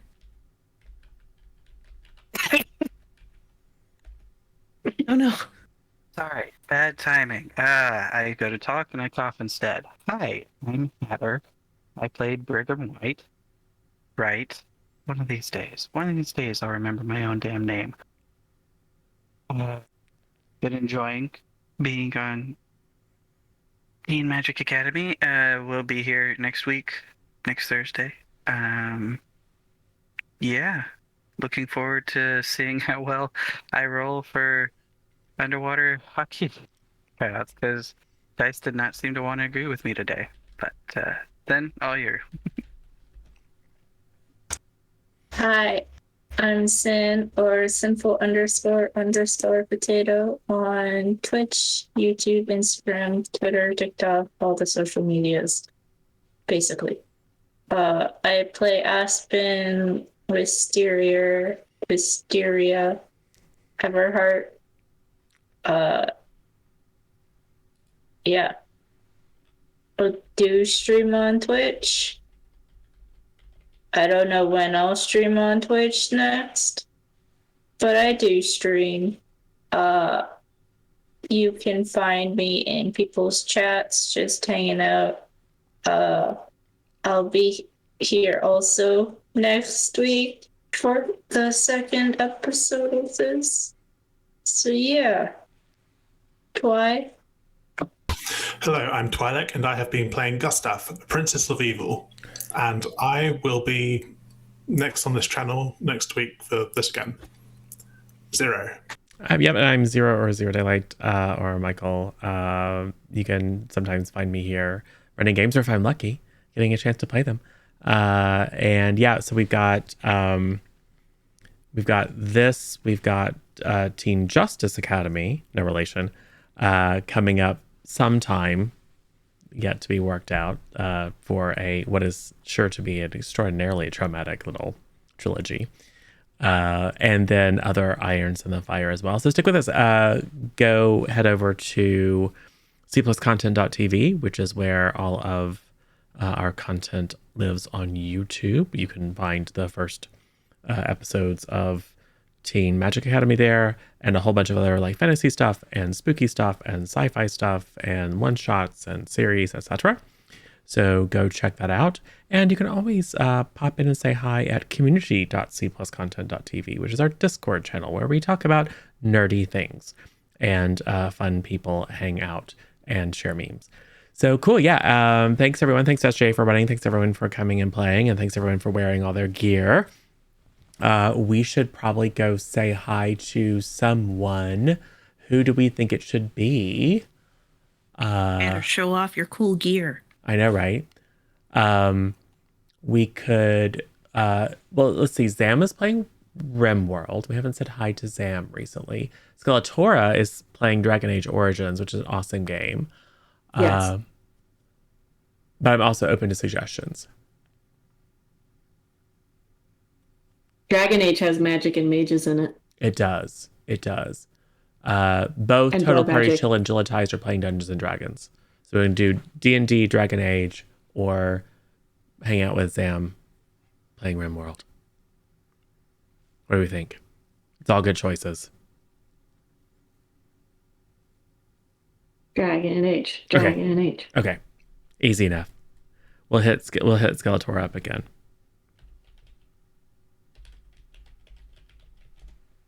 Skeletor is a former ghost in our long-running D&D campaign and is a delightful person. So definitely, yeah, thank you. The little icons don't seem to be. Or is that just me? It's probably because it's not subbed. Ah, there we go. So yeah, go ahead and grab, if you're a sub, grab the one with the mediocre roll die and the ahoy whale and the hype unicorn. And if you are not, which by the way is a perfectly valid and probably good choice, pick the one with the shrug emoji and drop it into Skeletora's chat and say hello. And yeah, we will see you same time, same channel next Thursday-ish. Cool. Thanks, everyone. Bye, all.